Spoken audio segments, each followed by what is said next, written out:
Hello and welcome, ladies and gentlemen. Wonderful to be back in Brussels. Wonderful to be in this beautiful environment of the motor world. And ladies and gentlemen, can I have a big hello from you? Showing that you're alive. Day 4 of the EU's first ever Blockathon. And ladies and gentlemen, may I proudly present, and I really mean that, my co-moderator, the entrepreneur and the inventor of Dutch Chain, and the co-creator, and a lot of these things are about the co-creator of this Blockathon, Ratter van Zijden. Ratter. Thank you, Connie. Now, my only claim to fame is that for several showers and for 4 days, I've been wearing this badge. You've been here all the time. Yeah. You've seen 48 hours of slavery of 11 teams over diverse laptops, over their ideas, ideals, creations. How was it? Well, I think it's good that you mentioned showering, because luckily everybody kept doing that, although they were working throughout the night. Who here pulled the all-nighter? Whew! I mean, that's pretty cool. I mean, I always like it when that happens. I think.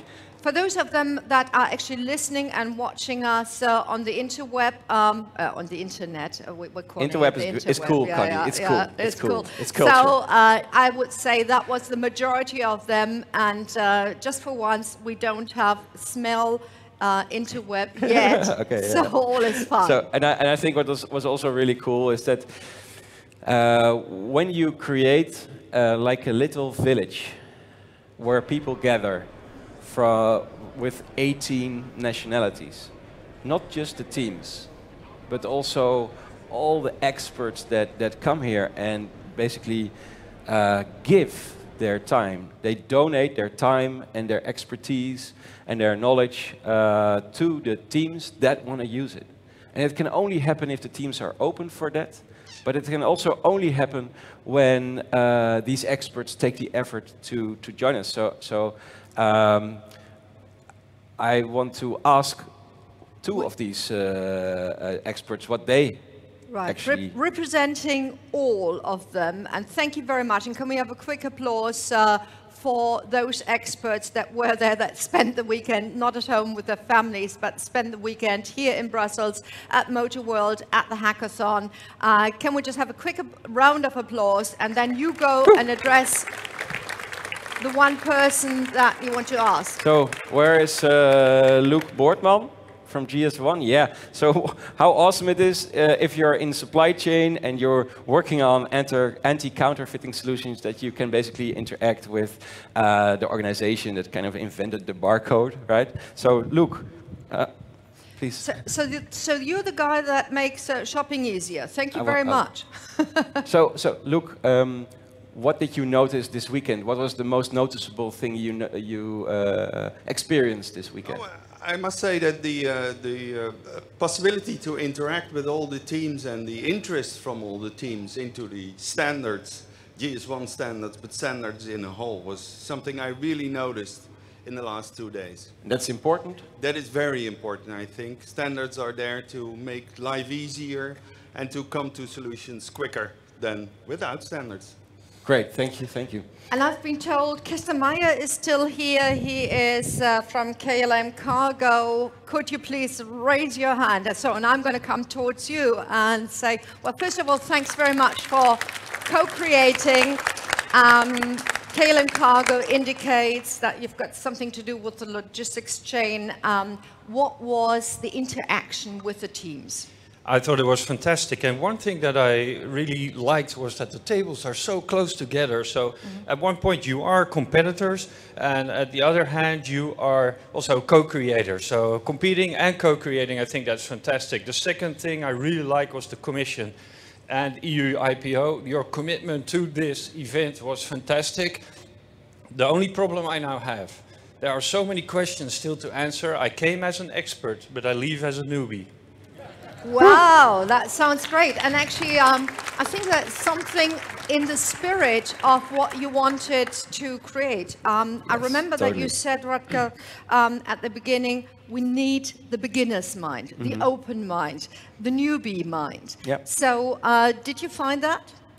Absolutely, because from what I've seen here happening, so if we look at unexpected discoveries or pivots, who of the teams made quite a significant pivot in their approach since they came here and entered the competition? Yeah, I see a couple of hands. Ladies and gentlemen, out there on the good. screens, So, only a few arms went nice. up. Hesitantly. I think it's for me it is all about the unexpected discoveries, and I think that some of the teams, no, all of the teams did some discoveries which at least I did not expect. I hope the teams have the same thing, and we will definitely see that later on the stage today. Great. Now let's have a quick look at what you can expect of today. Of course, everyone wants to know who the winner is. That's, of course, going to happen a little bit later. So now we're going to have very soon the two final teams that are sort of competing about who's going to win. But as Rutger told me, everybody's already won for having been here. So that's the basic assumption. We will introduce the grand jury to you. The grand jury will come up on stage in a moment, and then at one point they need to deliberate, of course, which gives all of us a chance for a coffee break. And then we are going to get back together, and at 11:15 we have the great honor of actually having the European Commission Vice President for the digital market here with us, Mr. Ansip, who's going to be there, and he's also going to hand over the award to the finalists and to the winner finalist. And then, of course, ladies and gentlemen, there is a point at which we can all say, been there, done that, got the cookie, go away with many more questions than we came, and we'll have a farewell cocktail. However... Just a small thing, Connie. So there's so much happening today, right? So all the challenge runners-up and winners, all the presentation of the finalists, that let's have it straight. So the awarding, it will be done right with Christian Archambault and Mr. Christian Peugeot. Before that, you need to explain to us, how have you set it up originally? Yeah. So there was already some decisions were already taken yesterday, which were?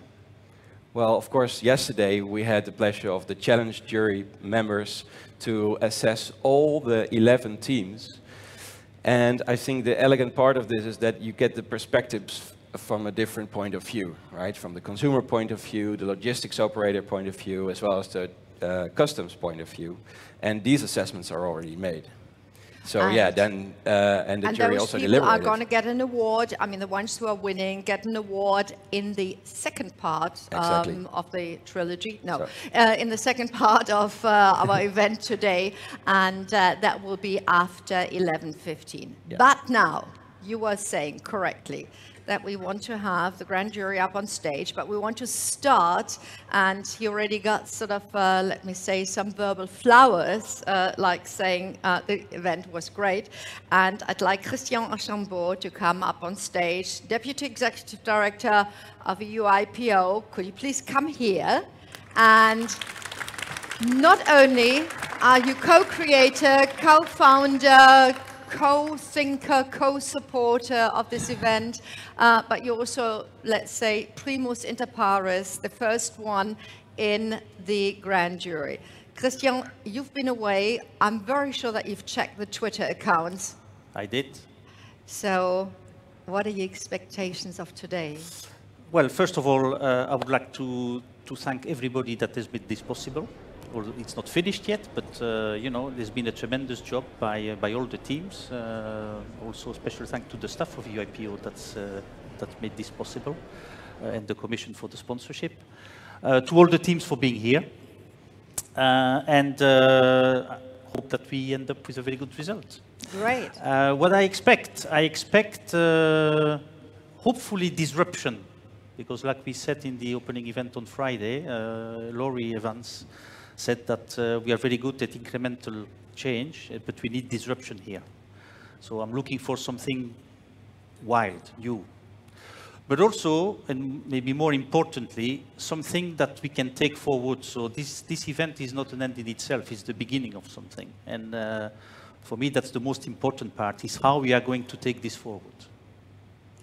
I actually heard, when I was walking around earlier today, I heard 2 or 3 people saying, you know, we've got to do that a bit more in Brussels. So your sentiment is already mirrored. Now, for the other 3 wonderful members of the grand jury, I think, Rutger, you are introducing number 1. Yes. So it's a real pleasure to have you here, Vinay. Vinay Gupta is one of those people that goes down the rabbit hole deeper than anyone else, then comes up and is able to explain what the heck is happening there, so you can feel a bit more comfortable. Ladies and gentlemen, Vinay Gupta, founder of Materium. And if we talk about the Internet of Agreements, yeah, I mean, that's something that is applicable here as well. The initiator of agreements, that's also nice. Wonderful. I mean, yeah, that's the start of collaboration there, right there. So, Vinay, what will you be looking for today? Are you mic'd? Yep. I'm now. No, I will hold it. So, I mean, basically, the fundamental question here is, will it work? Right? You know, there are lots of kind of complicated theoretical approaches to these kind of problems, but at the end of the day, everything to do with logistics and supply chains is about getting, you know, hundreds of thousands of separate entities scattered across dozens of countries to do the same thing at the same time in the same way well enough to get your systems to actually stand up. And we've only got a handful of global systems that work that way. Visa, SWIFT, the internet, you know, the GS1 barcoding systems. There are a few other examples. But if we're going to get systemic transformation on things like track and trace, you need that to be a kind of global multi-party cooperation. So I'm looking for things which are technically straightforward enough to imagine getting that kind of systemic transformation with the right set of aligned incentives to make it workable. How do you get each individual actor to upgrade their technology and flip over the bits one at a time until you get enough people doing it that everybody else has to follow? It's an adoption problem. That's about movement right there. I'd like to introduce Paulo Santos, Director of Digital Delivery of Customs and Taxation Policies, DG Tax. Woo. Woo. So, lots of work to do today, and again, a similar question. If at 12:45 we finish, what expectations will have been met? Well, good morning. Personally, I work for DG Taxud at the Commission, and as you may know, our business is actually in customs and taxation, both of them. So I would be expecting today that we can come out with some sort of prototype that allows a leap forward in either fighting against counterfeiting or allowing us to reduce fraud, or both if possible. So I'm very much looking forward to it. Great, thank you very much. And your role is very much appreciated. Right. So the 4th member of the grand jury panel is all the way from Seattle. Great to have you here, Charles Wright from Amazon. So Charles, I mean, as one of the largest retailers on the planet, you clearly have an interest in the genuine part of this. So can you tell me what you are looking for here today? First of all, thank you very much for having us. We're very honored to be here. Vinay took the words out of my mouth. We're looking for something that's both inspirational but practical. We deal with hundreds of fulfillment centers around the globe with billions of packages that we're moving every year. And so we have to have something that works and works well and works efficiently. And I love to see disruption, but we want to make sure we're not too disruptive of the legitimate supply chain as well. Perfect. Fantastic. Thank you very much. Now, these gentlemen and you, ladies and gentlemen, are looking forward to the following rundown. We're going to have 2 teams, one after the other, which are going to be announced by Monsieur Archambault. And the procedure is the same. The team will present for 10 minutes their solution. Then our wonderful grand jury will grill them about the results. And then you get into a dialogue and say, I didn't quite understand what you meant by X, Y, and Z. So we have enough time for both conversation with everybody here in the room, with the grand jury, and of course, with everybody who's going to present. And we don't know yet, but Christian knows. So, seeing that he's in the know, all of us leave the stage. You're coming back later on. And Christian, we would love to see who is finalist number 1. So, yes. Finalist number 1, Fidesz.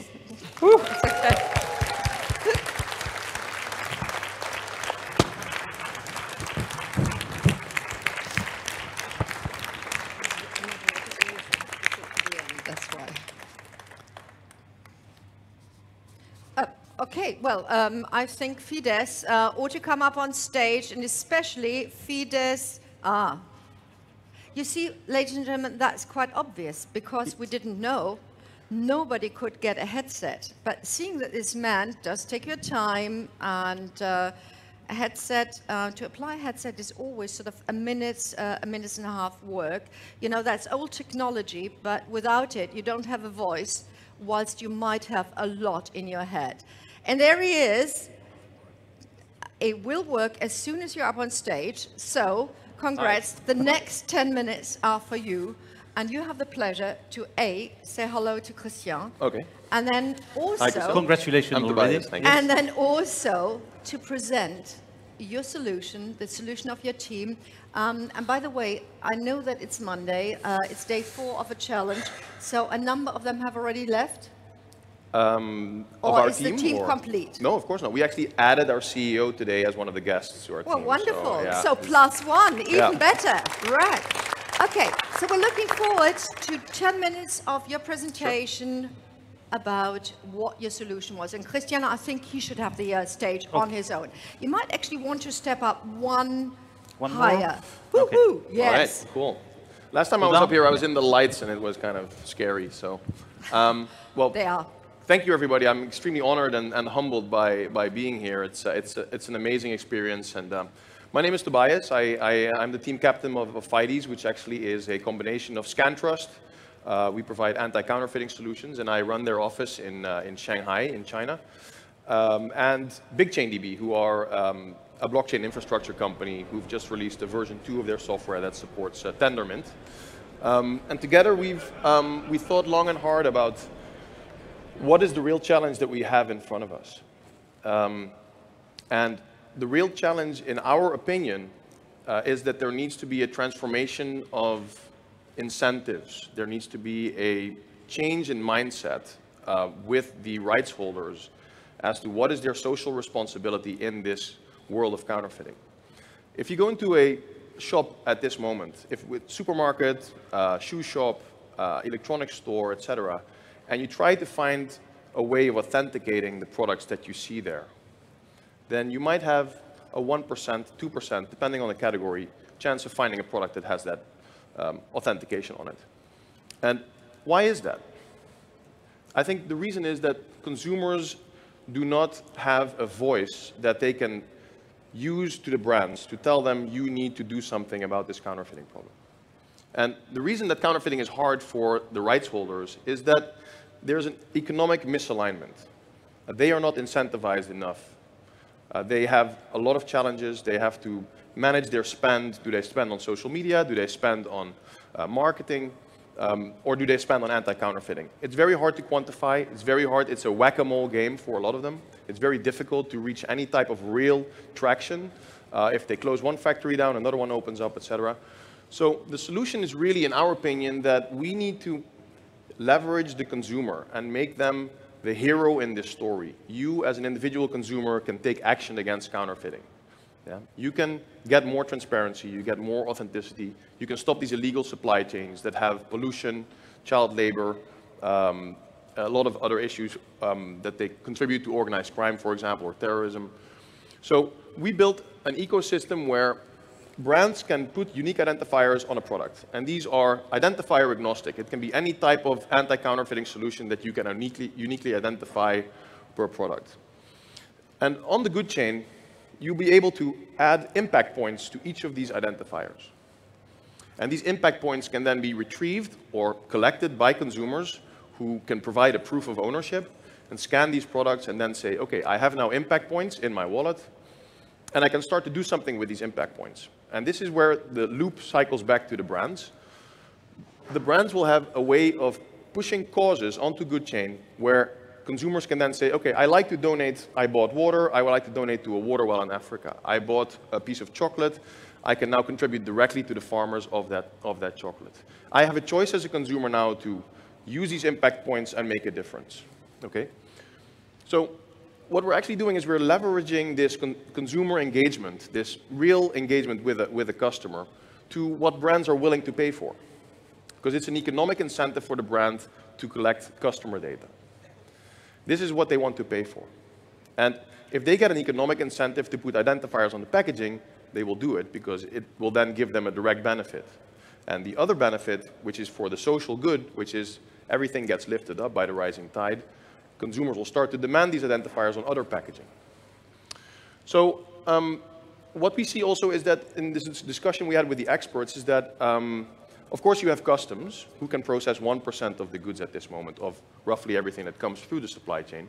And they told us if these testing, certification, and inspection companies would give us more transparency in what they're doing at point of manufacturing, and we could somehow have an aggregation of these unique identifiers into higher level units that would also be blockchain enabled, then we could green lane these products. We could push them through the supply chain faster, and we can put them through customs faster. So we also see these unique identifiers in collaboration with other startups that we spoke to, like Recheck or Seal. We can use their blockchains as well as further proof that upstream in the supply chain, there have been some checks and balances so that when the package hits customs, they can already clear them through faster. And that would free up capacity for them to manage other parts of the supply chain and look at other more suspect packages. So the good chain is really about incentivizing. So the incentivizing for the consumers is know the provenance of your goods, fight counterfeits, but get these impact points. The benefit for the brand owners is that they are rebuilding trust. They're having a real engagement with the consumers where they can actually have a dialogue and where they can say, we also care about the same things that you care for. But of course, in the background, it's about consumer data and it's about securing the supply chain. That is the added benefit of doing this. The other actor in the inspection companies, they are already inspecting packages. They're already going to factories, checking out the locations, seeing if there's any sustainability issues or labor issues or things like that. They're already doing organics checks, rainforest certifications, all these other things. And they're finding fakes. They're finding fakes. But they have no way now at this moment to really get an incentive for reporting that.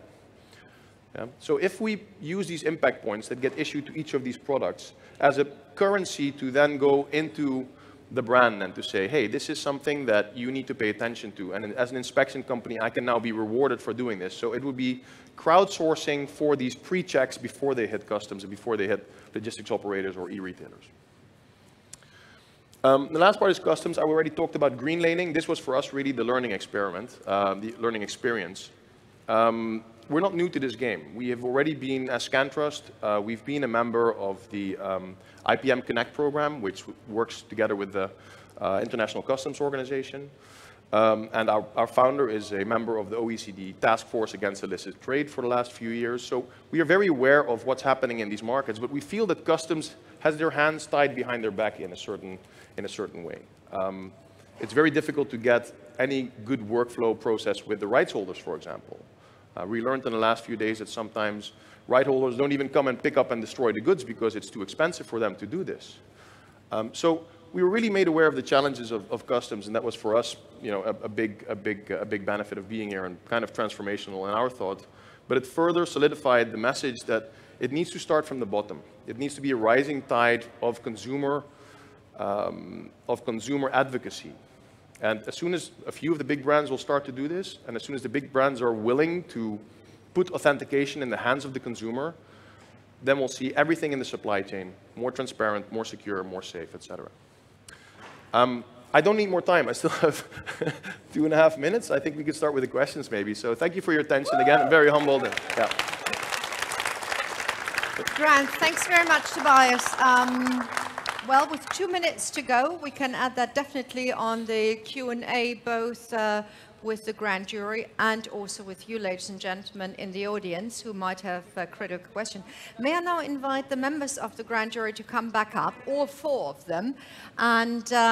Wait, I still have to... I think there was questions first, right? No. Oh, okay. No. Q&A by the members of the grand jury. Right. So you will be grilled. Oh, this is the grilling part. Yeah, this is the grilling part, right. Hopefully. You know, let's make it snazzy. All right.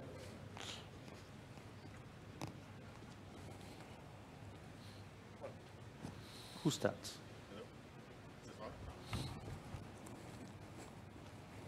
Hello? Yes. Aha, very good. Well, congratulations. Should I start? Yeah. You have a question? I'll get closer. That's okay. Yeah. Yes. Congratulations for making the finals. Quick question. You said it's based on incentives. What about the situation where consumers have misaligned incentives? Sometimes consumers always aren't with us in this fight. Sometimes consumers just want an inexpensive Lukaku or Harry Kane jersey, and they don't care if it's authentic or not. And so how does that then, how does your solution account for when consumers have different incentives from the brand owners and retailers? Yeah, we had that question a few times during the separate sessions that we had with the different teams. I think the answer is that there needs to be a whistleblower mechanism built into this ecosystem. So you can say, okay, I as a consumer like cheap shoes, and I buy a pair of Nike for $10. I'm pretty aware of the fact that these are going to be counterfeits. But if I can incentivize other consumers to be whistleblowers and to say, there's a Nike shoe there that's $10, there's something fishy happening here, then you could have something else that would counterbalance that. That would be my first answer. The second point would be that blockchain really made us rethink the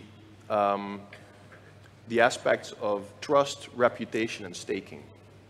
And if you would say that, for example, there's a staking mechanism built into the supply chain where suppliers who are selling something have a stake in the fact that their products are authentic, you could then take away that stake if there's a dispute that gets related to this supplier.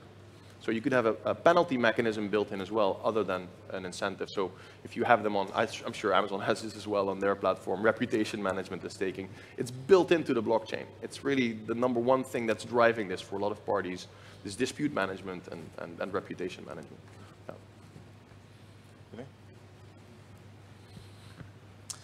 Yeah. So the notion that you're going to build a bunch of additional capital into the chain as a way of basically paying for disputes, right? I mean, it seems like the underlying mechanism is that a consumer raises a dispute that the goods that they have are fake, and if the goods prove to be fake, they get some kind of payout on that basis. Right? How do you anticipate handling the kind of additional capital requirements, right? If everybody has to stake a bunch of value equal to some fraction of the goods that they have in the system, who's going to pay for that capital being tied up? I mean, surely this is going to raise the costs for consumers, appreciably if you've got, 5, 10, 20% of the working capital in the system is tied up in bonds. Yeah. Yeah, so the concept here would be a utility token. It wouldn't be a security in that sense, initially, when we talk about consumer impact points and incentivizing that.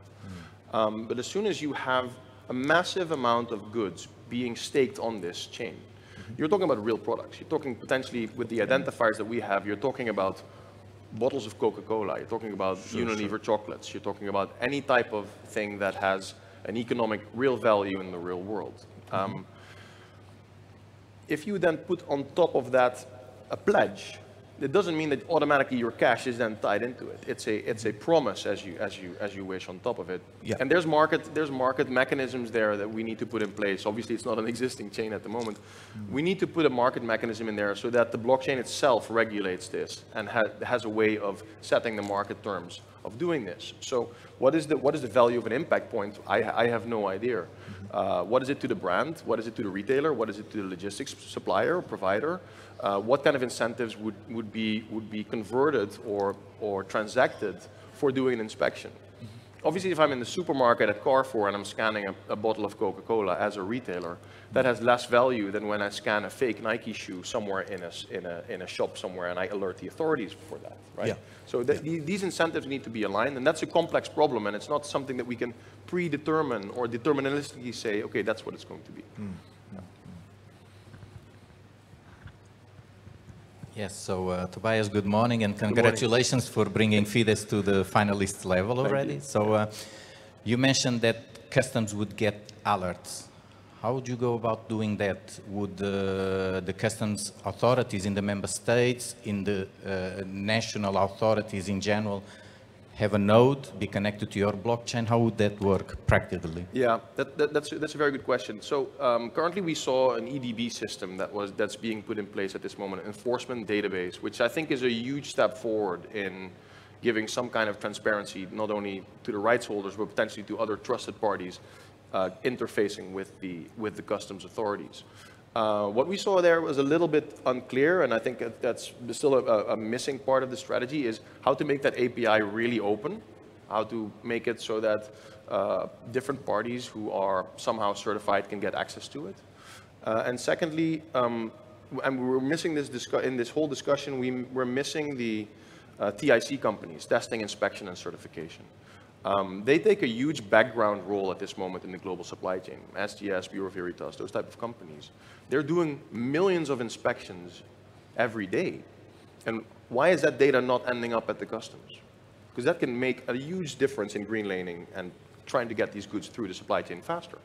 So if goods get ordered by Amazon and they get inspected at the port and at the factory, it's in the interest of Amazon and it's in the interest of the customs to get this through as fast as possible. So if there could be another incentivization, maybe also using these impact points to have a way of staking these claims from the TIC companies, that could be an economic incentive for them to send this data to customs and get it through faster.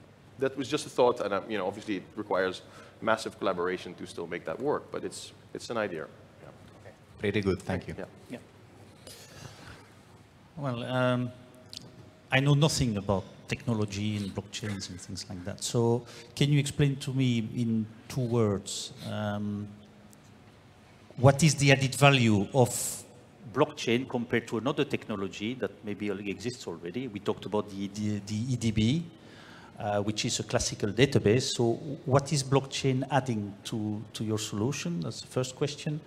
And then the second one is, if you win, how do you see the next 100 days? Oh, okay. That's a good question. Yeah, so there's obviously an incredible number of stakeholders in this chain of fighting counterfeits, right? And centralized systems are really good if there's one authority and everybody agrees to follow that authority. But in this case, it's fake. You don't really know who to trust in the supply chain. Do I trust the logistics operator or the retailer or the manufacturer or the inspection company? So you need more of a web of trust than you just need one system to tell you this is the truth. And blockchain has built in it already staking and reputation management and incentivization. And it pays for people, entities running the nodes and keeping the chain secure. And I think that adds a much better foundation than centralized systems, which are always political and always corporate, and there's always a lot of money to be made by companies up front to build it, where you kind of still don't know what the outcome will be in the end. To answer your second question, our objective is to get 100 million products secured in the first quarter of 2019. That's the objective, with the help of hopefully EUIPO, potentially some consumer rights organizations, get them involved, and of course a brand owner or rights holder to be part of that incentive. Yeah, that answers your second question, I think. Yeah. A lot of different companies are working on many solutions, some based on blockchain, some not based on blockchain. Would your solution be interoperable with these other solutions, or would it be competing to become the primary standard? Yeah, you know, Alibaba is working on something. I know Amazon is working on something. You're obviously challenged by the FBA suppliers who are kind of causing havoc sometimes in the markets, and that you have to. So, yes, we definitely want to make it interoperable. And as I said in the beginning, we have a secure identifier that's copy-proof. It contains cryptographic information built into the printing process, and we sell these codes. But we're code agnostic. GoodChain is code agnostic in the sense that if Amazon has a code, you could pledge impact points related to those codes as well. And you know, if another supplier who provides NFC chips wants to be on this blockchain, as long as they can be an oracle that provides the minting of the identifiers as well as the proof of observation or proof of purchase, then they can be on this chain. Yeah. Could you say a little more about the printing technology? Like, what is the cryptographic printing technical process? Yeah. Tell me how that works. Yeah. Well, we have our founder in the audience, Justin Picard. Can you stand up, or are you standing up already? Yeah. He holds currently about 20 patents related to image encryption and technology. If we can put the code back up on the screen, is that possible? Someone? No. Okay. I can show it to you, but it's not very impressive. I can show you afterwards. It's based on the fact that when you print an image, a digital image, there's information loss. The printing is an imperfect process.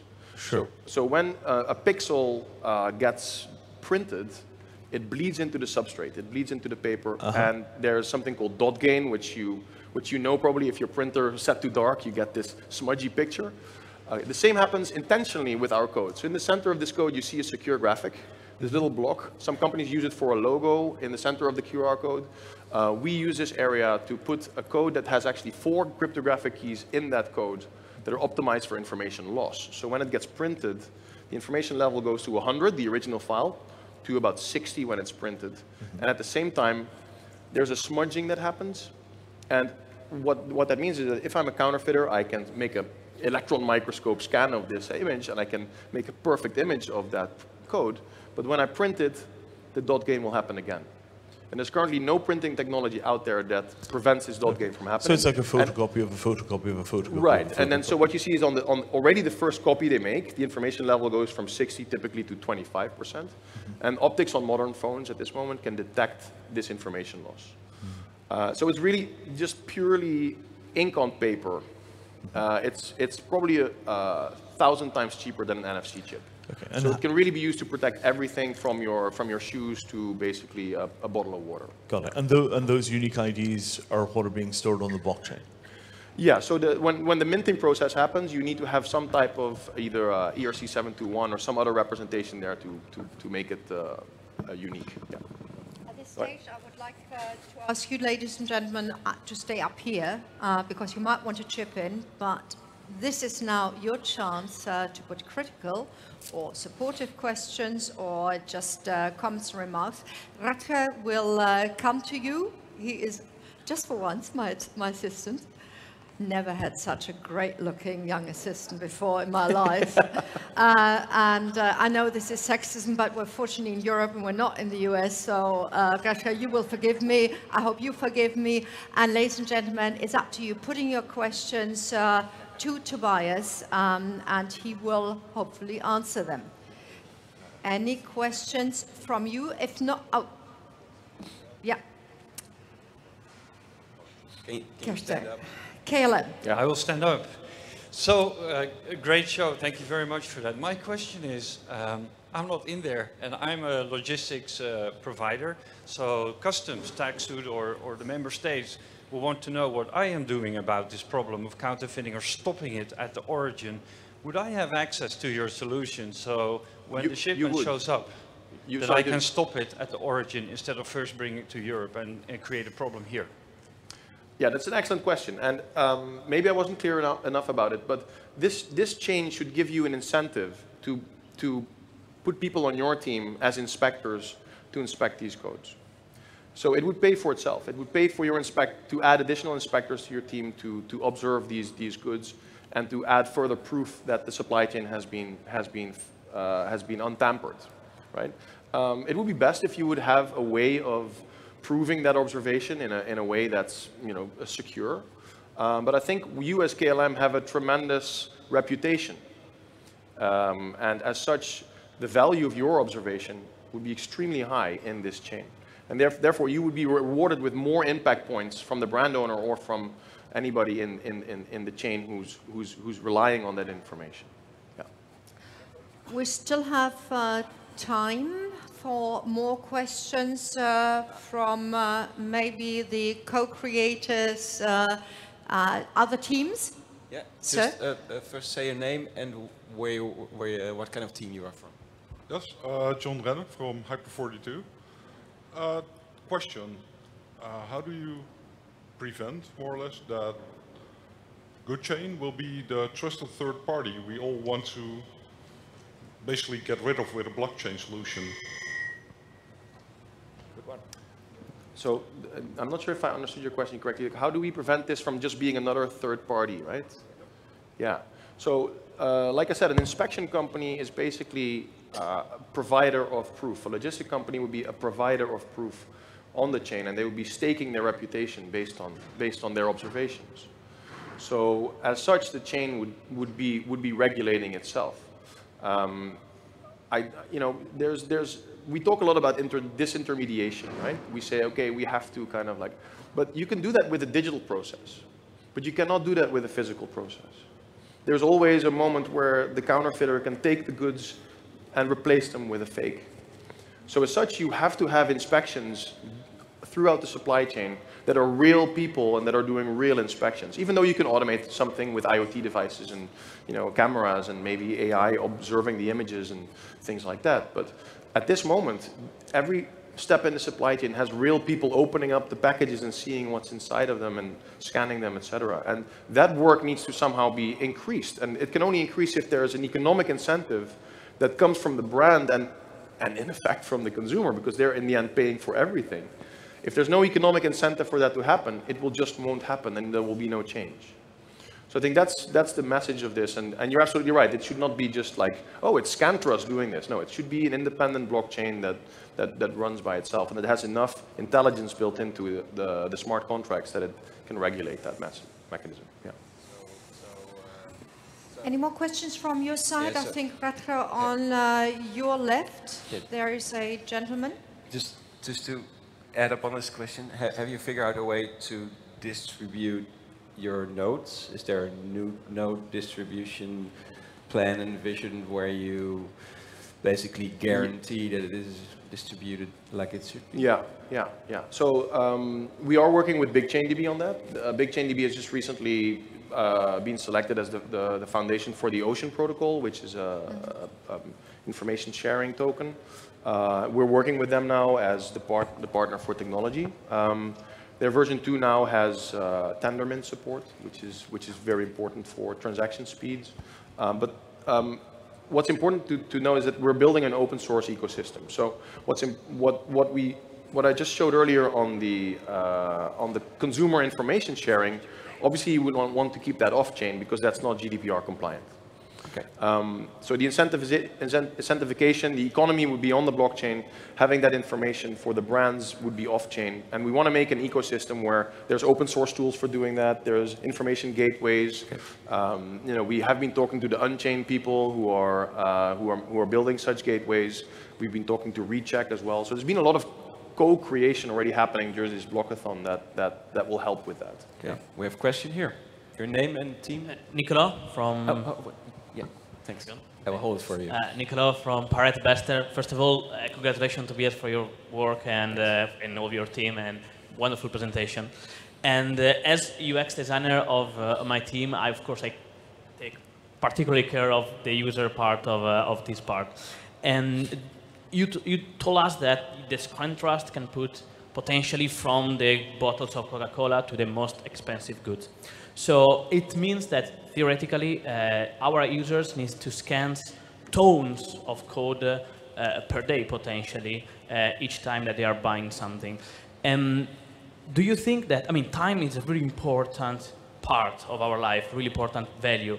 Do you really think that introducing this new way of behaving on the users doesn't add the risk of saying, okay, maybe this project is starting well, people are really enticing by the visions, by how cool potential it is, but little lose like the attraction that they had first and starting not to scan after a while? Yeah, but it's a very good question, and I think you know it's an ecosystem, right? So if we have the luxury problem of thousands of products in the shelves all being scannable with impact points, with good chain points, then we've obviously succeeded on a level that would be fantastic. And at that point, we would start to work with retailers who would then in the store scan these codes for us. We would work with Amazon if the goods get ordered, that the impact points are automatically distributed. So there's ways around this time problem that you're mentioning. But you have to remember it's you know, getting scan rates on products, and we know this because we already have millions of products in the market with our code on it. Water filters, infant formula, yoga mats. And these products have a scan rate of a couple of %. Okay? That means that you're never going to get 98%. Nobody has time for that, right? But that couple of % is enough to give you data points that are way higher than any market research company can give you. So this data is extremely valuable for the brands. And you're talking about a couple of US dollars per observation that gets made, per profile or per information element that they receive. So for a brand to say, okay, from those few dollars per information engagement that I have with my consumer, allocating 10, 20, 30 cents or even maybe $1 to a good cause does not matter. And as such, we think that will have the snowball effect to make it work. 2 minutes to go. So one quick question from the lady in the middle and a quick answer, unless there is one more urgent question from the panel. Good morning. I'm Eulia Isopoulou from Greek Customs. I would like to know, taking into account that the core principle for us is assess in advance, control where required, what is the added value for customs? Thank you very much for that precise question. Yeah. Well, the added value is that we incentivize the TIC companies, the testing, inspection, and certification companies, to, when they go out and inspect situations at a brand, at a factory, or at a location, and they see certain things that they don't trust. For example, they observe the loading dock, and they say, well, this loading dock is not secure. We've observed anomalies. We've seen strange things happening near the loading dock. They can alert customs and say, hey, this chain seems to be broken. There seems to be an issue in the upstream of providing the goods into customs. But they are currently not incentivized to do this. Why would they? What is the economic reason for them to do this? Right? So again, it comes down to the incentive. This is a money problem. This is a money problem it's a social problem that is augmented by a money problem, by an incentive problem. So you can imagine that the TIC companies would have a lot to gain from reporting this data to customs, and as a way of preventing work for you or directing your efforts to the right shipment, this would be extremely valuable. Thank you so much. And with 10 seconds to go, okay. I think we should wrap up this part of the Q&A. Thank you very much, everybody here in the audience, for the great questions. Thank you guys. Tobias, wonderful. And the three gentlemen can already sit down, Vinay, Paolo, and Charles. And Christian, we expect the name of the second finalist from you now. And get ready to rock and roll. So the second finalist is Cryptomize. And we need the team captain of Cryptomize to come up, to run up here to the front. Team captain gets a headset, because otherwise, and can we just quickly have the team getting up so that we see where the support is? Great. I assume we were a couple or more during the weekend for the job at hand, but as we said, it is a Monday, and we know that quite a number of the teams are decimated simply because they really needed to get back to work, because their main work was done in the 48 hours of coding and co-creating here in the auto world in Brussels. I think I said something different before, but it's the auto world. Now, the gentleman is ready to rock and roll. Cryptomize is represented by Thomas. And Thomas's microphone is working. Thomas, in a second, we'll see 10 minutes coming up. You have 10 minutes from now. Take it. All right. So basically, the problem we want to solve is that cloning objects in the real world, maybe something that is difficult today is going to be easy tomorrow. So the point is, we want to solve this problem outside the physical world. And to do so, we introduce the concept of the virtual twin, which is basically the cryptographical identity of the physical good. And we build a protocol on this, and it looks very simple, like you will not accept the physical good if I cannot give to you the virtual good. So basically, let's go far away in the future and say that everyone agrees on this protocol, and I am some rogue, and I try to break into the customs and steal some of the physical goods. And now I cannot sell them because the people will not accept them. So we have removed the economic incentive from actually producing fakes or stealing or whatever.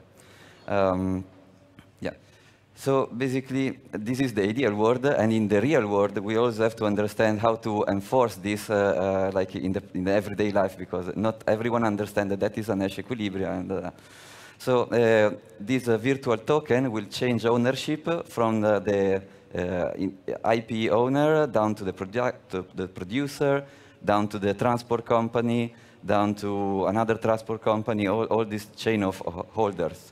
So basically, let's say then a chain of holders, then so one of these entities steal the product. Downstream, someone will signal that something is broken on this chain of ownership, and it starts like drawing a red line through these owners. Since the player is a rogue, he will do it maybe again. So there will be, for another product, another red line, like crossing exactly on the point where the rogue player is. You can think of this at a business entity level, but this can even go down to employee level. So you could have addresses tracking exactly which people are touching the goods. So the question now is, what is the incentive to pressing the button and signal that something is wrong on this chain of ownership?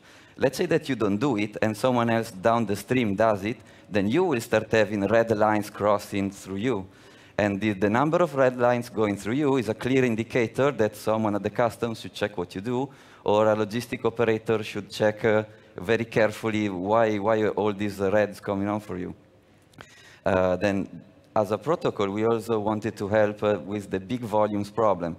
So basically, there's a cargo with thousands of objects inside, and today the ID of the cargo is completely unrelated from the ID of the products inside, from its composition, from anything.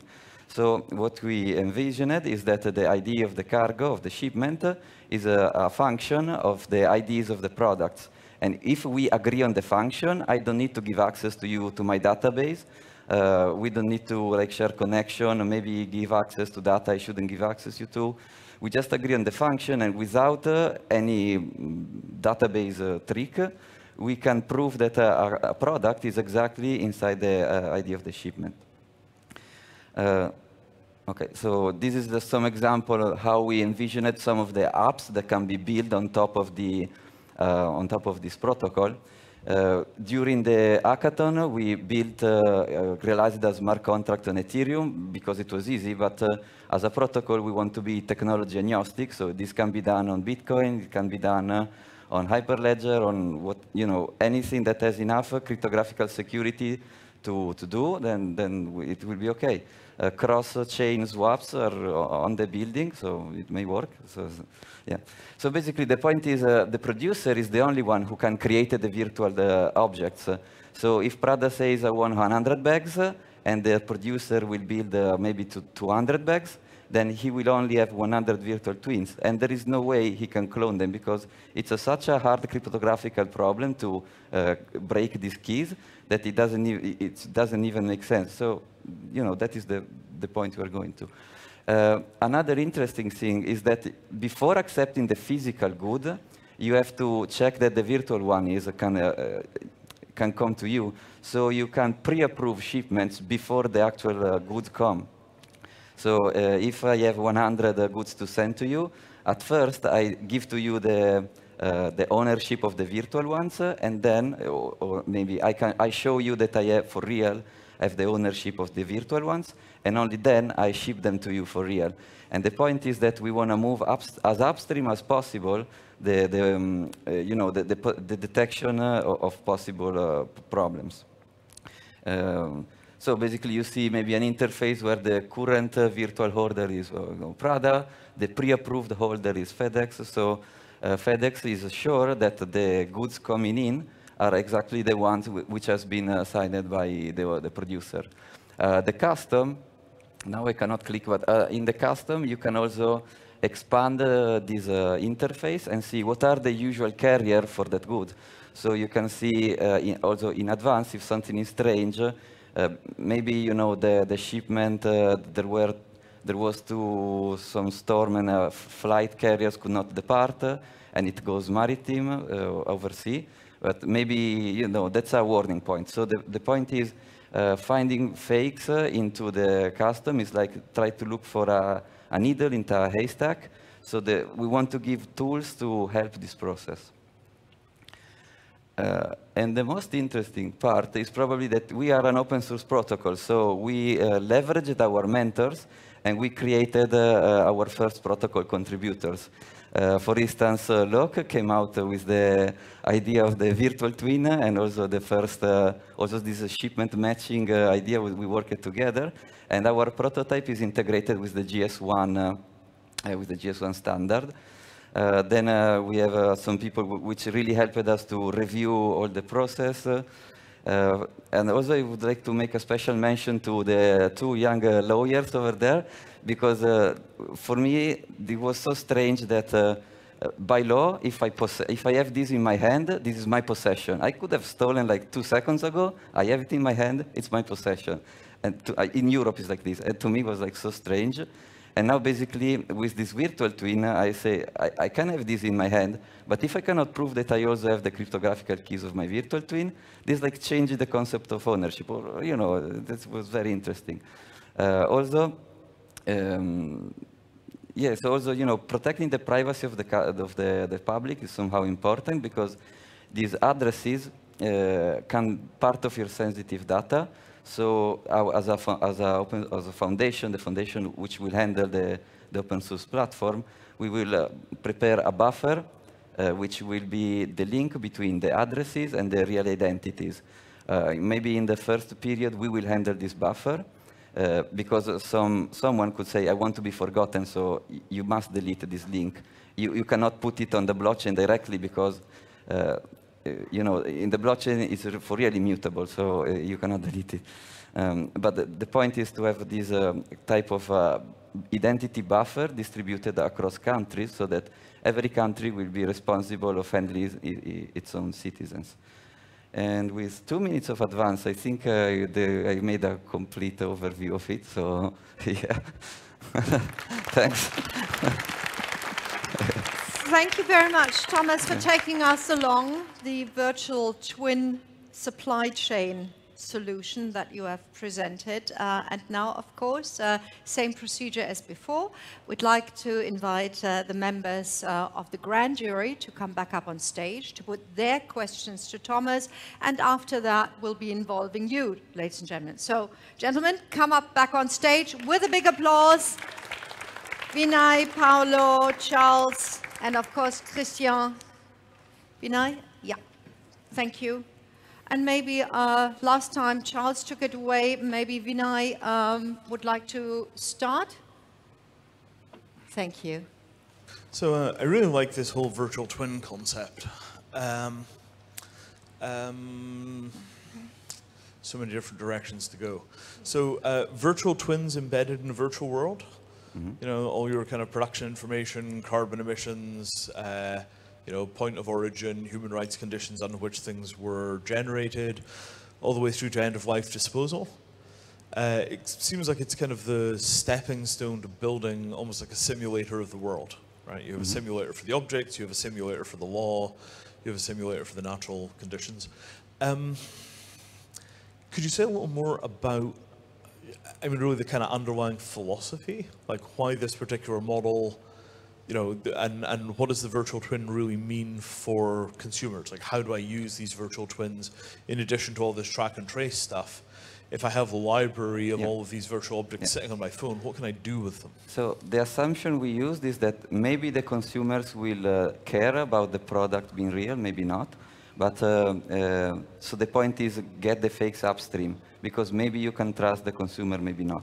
But for some goods, it makes a lot of sense. So let's say you have a Rolex watch, and when you want to send him to maintenance, an interesting thing, out of 10 Rolex watches, like 6 or 7 in maintenance are fake. So before accepting something in maintenance, you may want to show that you really have its virtual, the virtual one. Same goes for warranties. You know, since when you take ownership of this virtual object, then your warranty starts, and you can have a time lock, and it expires after a while. So there are also use cases for the consumers, but I think we were stressing out a little bit more the chain, because the consumer may or may not be incentivized to look for the real one. Yeah. And the obvious thing is insurance, right? Yeah. If you have a set of these objects, you can prove that you have custody of them. You can take it automatically to an insurer. Yeah, I think there's a lot of mileage in this. I think it's a really good idea. I'm very interested in how this would work if I have 1,000 units, pick your number, 10,000 or 100,000 units showing up at my factory or my warehouse door. How am I going to connect that individual unit to the virtual twin that you've created? How is that going to pass to me, and how am I going to connect it to the actual physical unit? Take, for instance, sunglasses, heavily counterfeited.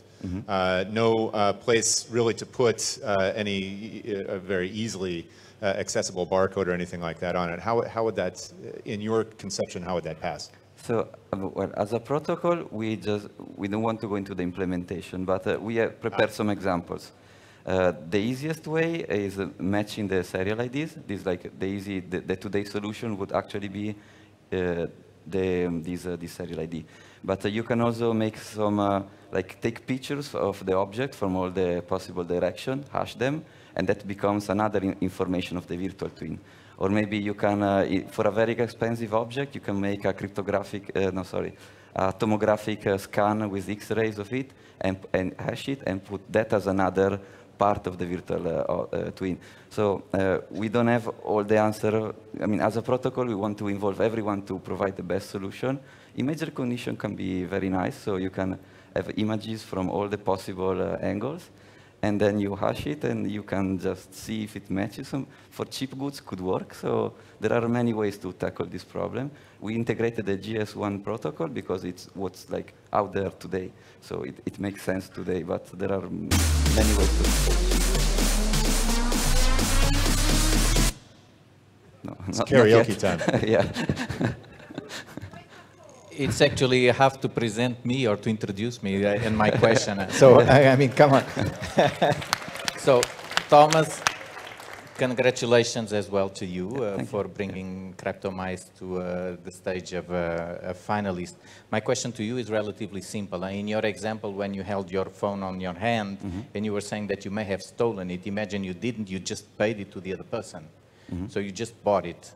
How do you synchronize, how would you synchronize the transfer of property that just happened physically into your blockchain, into your virtual ownership? Okay, so for the, for this chain which is before the consumer, that will be some integration done with the you know, their own, they already have logistic system, of course, so that we don't, let's focus on the consumer for this answer. Usually consumers don't really want to download another app. It doesn't really, they relate to the brand directly. So it's going to be in charge of the brand. So imagine like Prada, they spend so much money on marketing. They really have incentive to educate their consumers to ask when they go to the shop for the virtual version of it. So maybe inside their own system, in their own CRM system of the brand, they will actually have this, they will introduce in the consumer journey this step where you receive the virtual twin. Now, how you do it, it can be, the way I see it, is probably embedded inside the brand apps. So it's going to be an experience for the user inside the brand app, not inside another app, because that will be puzzling. But yeah, that's a step. You know, if you want to educate a community to work with a protocol, there will be an educational step. So yeah, that's going to be an effort that someone will have to do. So yeah. Thank you. Well, maybe a similar questions to the one I asked the other team. How do you promote the use of your protocol? I mean, what sort of actions would you take to, in concrete terms, to make sure that there is sufficient uptake so that this becomes a standard? So, like, before coming here, we tried to probe a little bit this idea with some luxury brands. And for them, it's so important to be sure that only 100 of their products are produced, that they are like very interested in adopting this technology and enforcing its use across their line of production and transportation. So starting from a niche market, it's probably the first step we will need to go. Coming here, we also, like, not discovered, but it was very clear that also pharmaceutical companies have very similar problems. So the final consumer wants to be very sure he's getting the real product.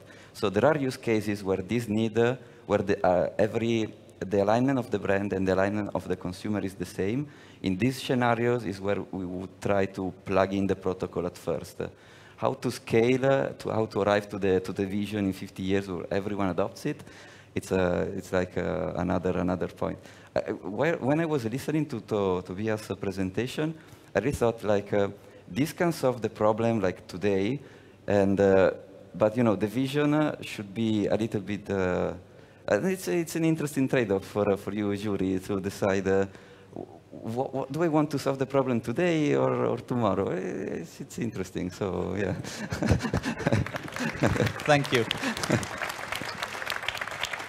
Have 3.5 minutes to go. Any more burning questions on the part of the grand jury? And Vinay, it's always good for a question. So let's talk a little bit about sort of footprint, right? So we're basically talking about having a sort of mirror image of every object of value in the world. Sounds like it's going to turn into a lot of data, right? Do you have any thoughts on the kind of long-term maintenance of those structures? Like, if there's going to be a platform which is basically storing, you know, I don't know, tens of megabytes of individual data per consumer on this kind of massive scale, in the long run, I mean, do you envisage all of that being resident on chain? Do you think of this as being something that's going to break into silos? Who's going to pay for the maintenance of the data structures for this kind of enormous thing? And also, how do we verify that the virtual twins, when they're created, contain accurate data? So I suggest that this virtual twin is, you know, 25 kilograms of carbon per object. Actually, the real number is 75. How do we make sure that the virtual representation of the object is accurate at the point where it's created? You know, once it's in the cryptographic system, it's secure. What do we do about the kind of first mile problem? You know, how do we capture that, and who pays for the platform? So, well, I will reply first to the second question. So let's say that you are a producer. We grant to you one of these cryptographic keys by which you can mint your new tokens, and you declaring forever, you're declaring fake data about your products. So you will have sooner or later, there will be a lot of red lines coming into you, and maybe they will cross before, but at the end, it will be very strange that, you know, they will all point to you all the time. So of course, if you want to declare fake data forever, you can do it. I can use I don't know, open timestamp and declare forever something wrong, and now it's wrong. But the point is, this chain of ownership is immutable, and it will point to you. So that's the point. How maintain all these infrastructure operative? Well, you know, there are a couple of chains which really needs some economic value to plug it into them, and this is at 800 billion problem in Europe. In the opening day, you said that the counterfeit problem in Europe is like, I don't remember if 80 or 800 billions. Oh, sorry, 340 billions. So the pays for a lot of space. So yeah. A quick question to follow up on Vinay. Sorry, who will have access to the data? You say you're using an open source protocol. Would it also be you will permit permission bases? Because you know, if I don't necessarily want to expose to the world how much of any particular inventory I have based on the blockchain. So maybe it was not very clear in the presentation. So the addresses on the blockchain will be public, but the knowledge of who owns that addresses is not on is going to be handled initially by the foundation and then by probably countries. I don't know. And another point that we didn't put on the slide is that you can use to hide some of your data. You can use something like Pedersen commitment. So you put a number on blockchain. Even you can put it on blockchain. But to read that number, you need another one which you take off chain. So that's like something very interesting. So you can prove if you keep this key in the physical world and you destroy it, you actually have a number printed forever on the blockchain and no one knows what's it. So yeah. And with that, 10 minutes of the questioning of the grand jury is up. Ladies and gentlemen, it's up to you to use your 10 minutes for questions. And Rutger, again, is going to be with you. Same rules as before. Please state your name and the organization that you come from, and then put the question. I think, Rutger, you have the first person to put a question. Oh, hold it. Oh, yeah, I don't have to hold it, thanks. Hi, I'm Thomas. I'm with a Dutch insurance company in logistics. And I would like to elaborate a little bit more on the insurance already mentioned, because I think it also connects to the last question of the jury. Stolen goods is a big issue.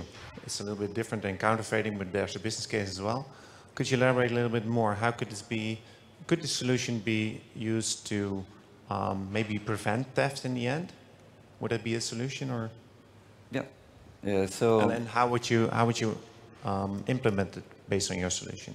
So in the implementation, we want to find first some industry like luxury brands, an example, where they really want to be sure only 100 of their products are done, and they really want to be sure that these products follow through the chain down to the consumer, and the consumer is already willing to check that he's receiving the real one. For luxury brands, this is reasonable, right? For pharmaceutical, also this is reasonable. So that is exactly the kind of like pilot project we want to undertake.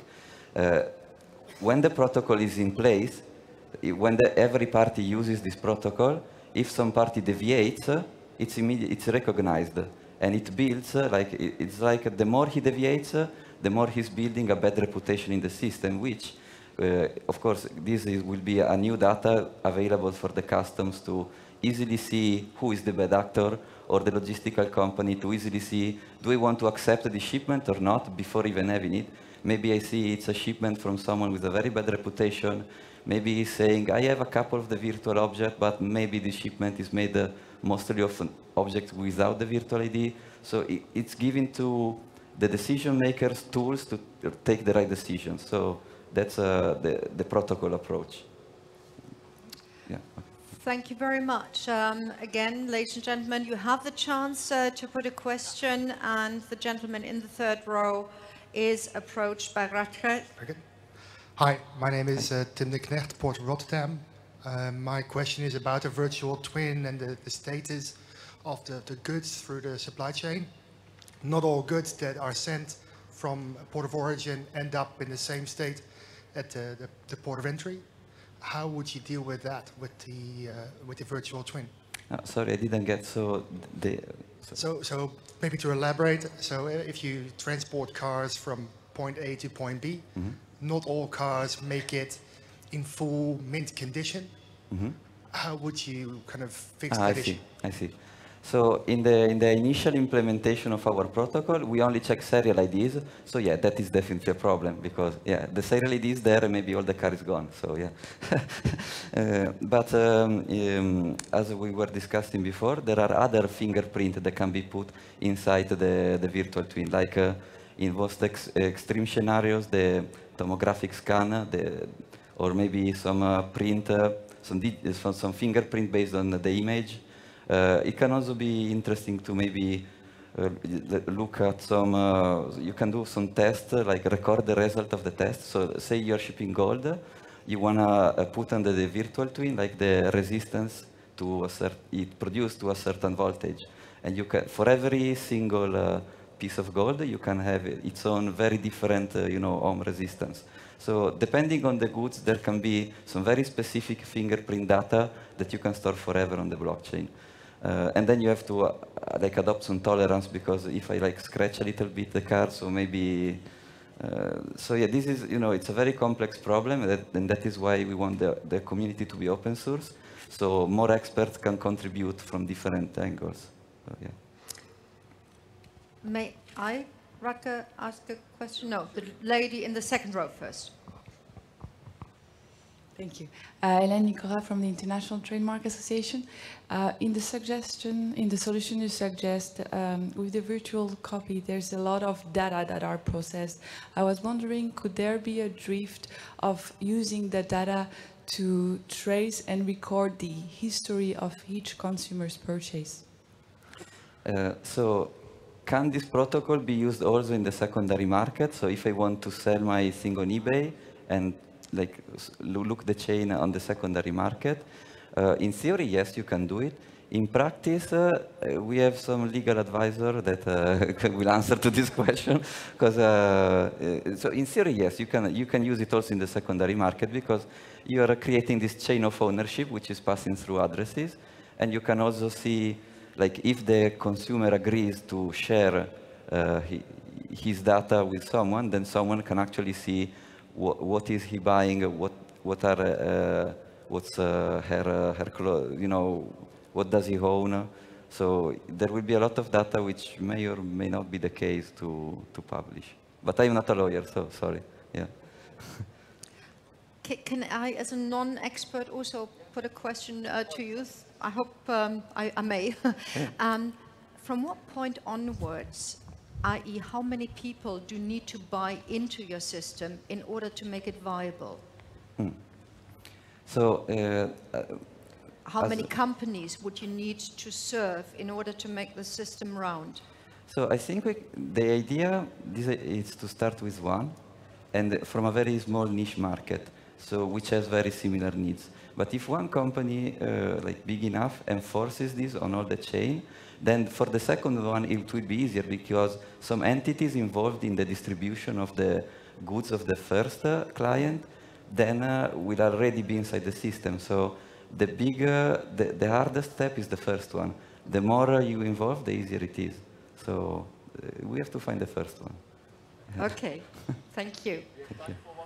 Any more questions? Yeah, we have 3 minutes. Hello, Oop. I am Emil from Unchained, Pirate Busters. So my question is, what prevents the bad guys from setting up some sort of an exchange online where they can buy en masse a lot of virtual tokens? So digital twins of real objects, which then can after be attached to fake goods. So for instance, if I buy a real thing, I have the digital twin, and let's say I keep the real thing, but I sell for cheap online the digital twin because I don't need it personally. Okay. So then it can be reassembled to another fake. So first of all, this, as usual, so if you are inside the supply chain, you will have all these red lines sooner or later coming through you. If you are a private citizen, for which the secondary market may or may not be may or may not be in place. So if it's in place, then you will have red lines coming through you the same way. So to enforce that the virtual queen is attached, the virtual token is attached to the correct physical object, you use negative incentives. So if you don't do it, sooner or later, you know, all the arrows will point to you. Then if you say, if you want to say this in an economical model, when you go far away in the future, the Nash equilibria is to adopt the protocol, because if you don't, you waste the money, because, okay, you have the real good, and someone else is having the fake one, but now for the system, they have the real one. So they have the warranties, they have the insurance, so they have whatever. So sure, you can be happy you have the real one, but there are no more, it's like, it will actually, it can work only 1-2 times, and after a while, everyone will know that you're a bad actor.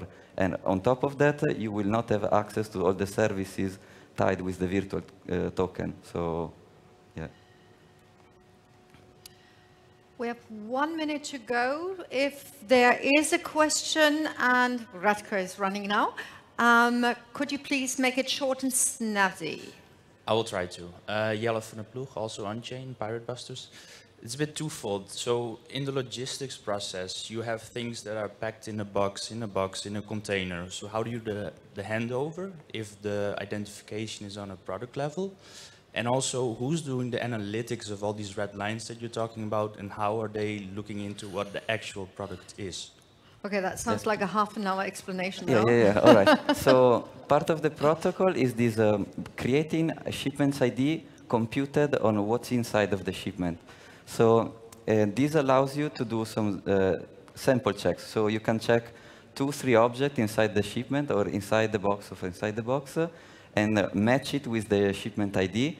And this already can give to you red flags and green flags. To the question, of course, this is a new protocol and we require integration with a new data source. So there will be existing systems which are already in place today, which will need to get data and sometimes push data to a new network, which is going to be, you know, any blockchain which can interact with this protocol. We build it on Ethereum, can be done on Bitcoin, can be done on Hyperledger. Maybe in 10 years there will be something better, and that we will use something better. Thank you so much also for the short answer at this particular point. That was lovely. Thank you. Okay, thank you very and Cryptomize, an applause for the presentation and for the grilling. Thank you so much. And now we wish for the next 40 minutes good decision making, good talks, and you are going to go away, think, exchange, and come up with a result, which we then will present.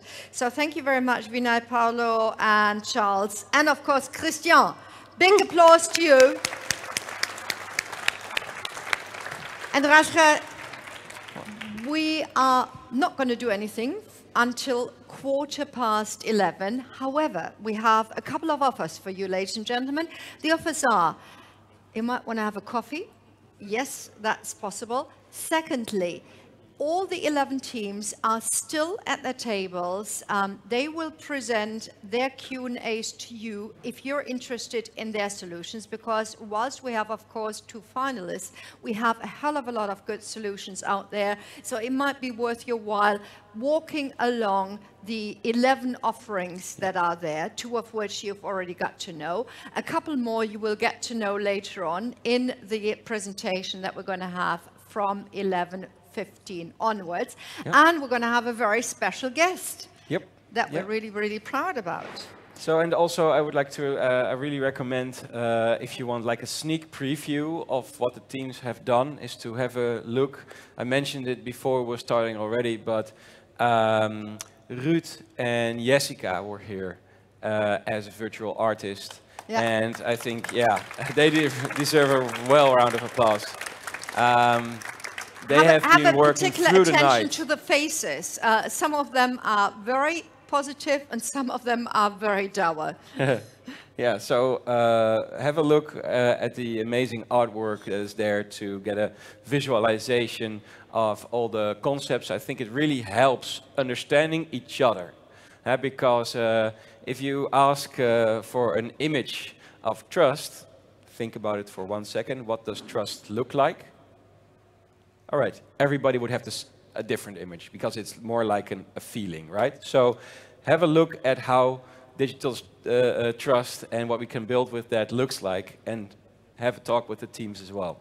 My trust is in time. Yep. We see each other again at the latest at 11:15 when you all be sitting down, and we're going to start the real big show when we get to know all the winners of this hackathon. See you then. Right.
gentlemen,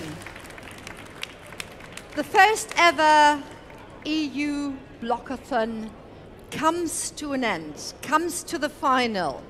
We're going to know who the winners are, apart from, of course, everybody that is associated with anti-counterfeiting, everybody who is associated with the European Commission, everybody that's associated with the EUIPO, and also everybody that's associated with Retrospective. Rata, my co-moderator, the co-inspirator of this event. And ladies and gentlemen, can I just say that we're honored and that we're really, really happy that the European Commission, in the person of Andrus Ansip, is giving us the honor to be A, here, B, involved, C, actually stands behind the idea.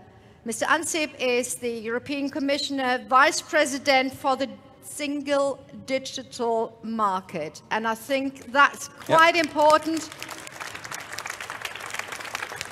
So the digital single market is very important for all of us, and we know that you've made a couple of initiatives recently in the direction of blockchain, which is, of course, the technology behind it. Now, you haven't been here. Everybody else sitting in the second, third, fourth, fifth, 10th row has been here last 72 hours. We exactly started 72 hours ago, last Friday. What was the buzz? How was the work?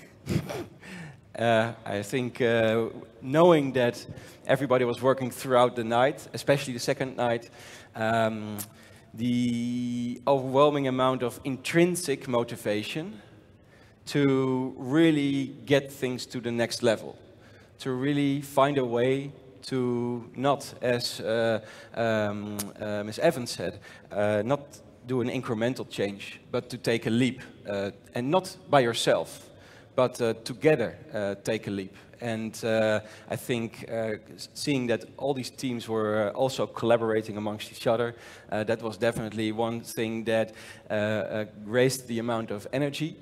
And I think everybody is really, really excited to learn about the results. But I think this power of the co-creation that we find here with all the stakeholders involved and the experts, that makes a difference. As we also see on stage, the finalist presentations, they mention as well how they collaborated with the experts, and that's where we make a difference today. So we've already had 2 finalists, 2 of the 11 groups that have been working on, the teams that have been working very hard. We've already experienced them on stage. The grand jury has been working very hard to decide which of the 2 fantastic solutions is going to be the one that has the nose just that much in front. But we would like to take you all back with a time machine.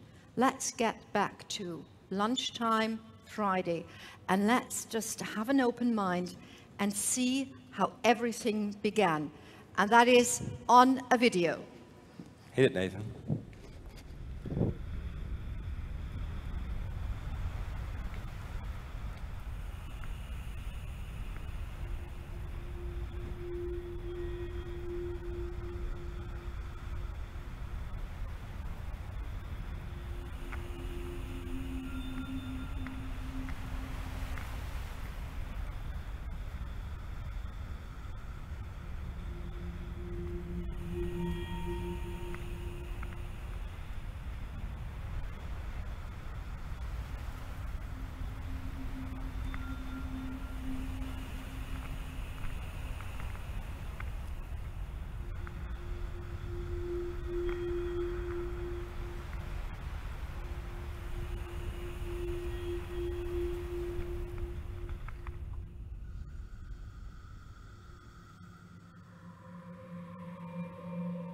With ideas, it is like with dizzy heights you climb.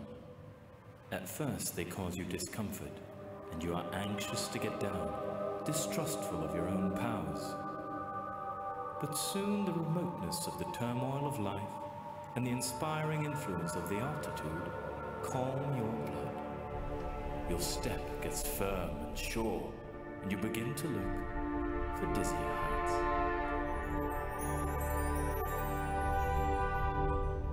Welcome, pioneers. Welcome to Brussels, the beating heart of Europe. Welcome to the first ever EU Blockathon.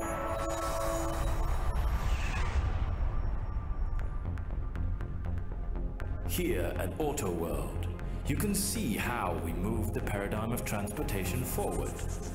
We are at the next frontier. A new ecosystem paradigm is emerging. A paradigm driven by decentralized, interconnected solutions, where important information is made accessible to find solutions to society's greatest challenges. Together, we can contribute, verify, and distribute information. And not just any information. Information we can trust and we can rely on. Today, through this unique and innovative Blockathon, we tackle counterfeiting and consumer protection. Tomorrow, we can take this same mode of collaboration to tackle further global challenges. In 2017, an estimated 43 million EU citizens were tricked into buying a fake product instead of a genuine one. That's almost 10% of the population. Identifying fakes can be tricky, and even worse online. This illegal worldwide business is enormous. There is no consideration for environment, health, safety, and social standards. Fake goods often contain dangerous materials and are produced under illegal working conditions. This is dangerous for consumers and everyone in the supply chain, and undermines the legitimate business of innovators and creators. Our enforcement agencies simply cannot check every product entering the EU. Many tools exist to fight counterfeiting. However, more can be done to connect all the relevant players. To move forward, we need more synchronization and decentralization. The European Union Intellectual Property Office, in partnership with the European Commission, recognized that it's time we move beyond rhetoric and explore solutions. Ladies and gentlemen, prepare to start your engines. This is the moment to form an alliance of experts across public and private sectors to co-create and to provide real solutions. We create the possibility for ideas to become solutions in the making. We have key industry stakeholders here to support you to address the 3 challenges. We have 48 hours to build and explore new solutions that will connect us all and build the next level of EU anti-counterfeiting infrastructure. We have the most talented teams in the world.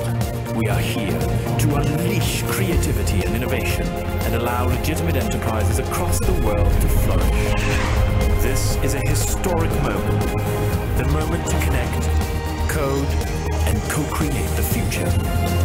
Let's go together.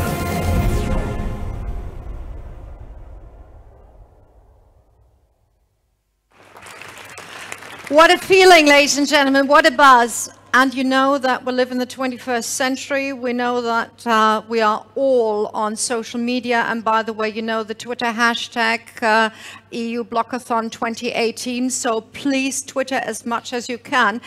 But now we have a challenge for you, all of you.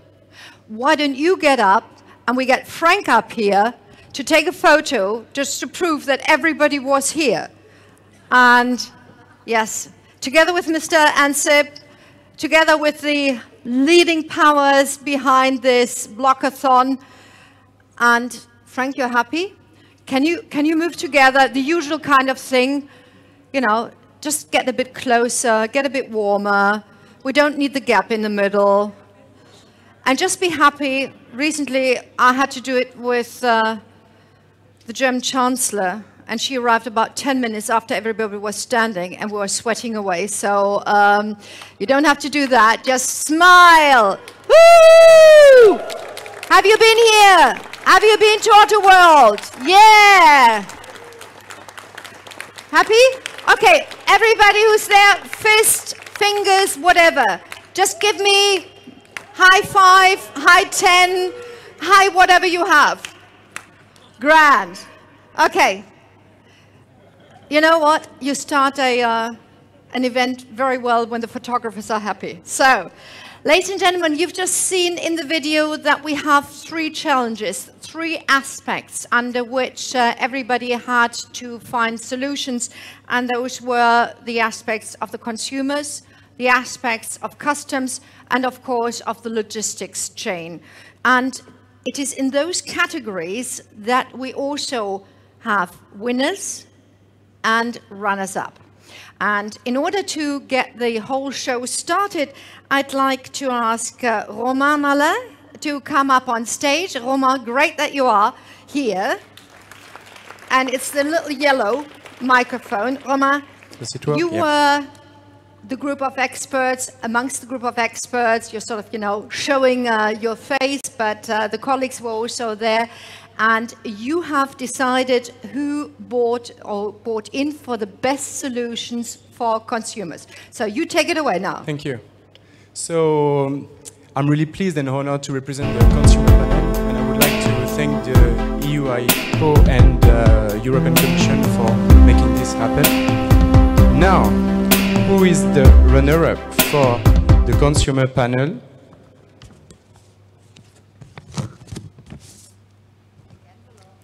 Cryptomize.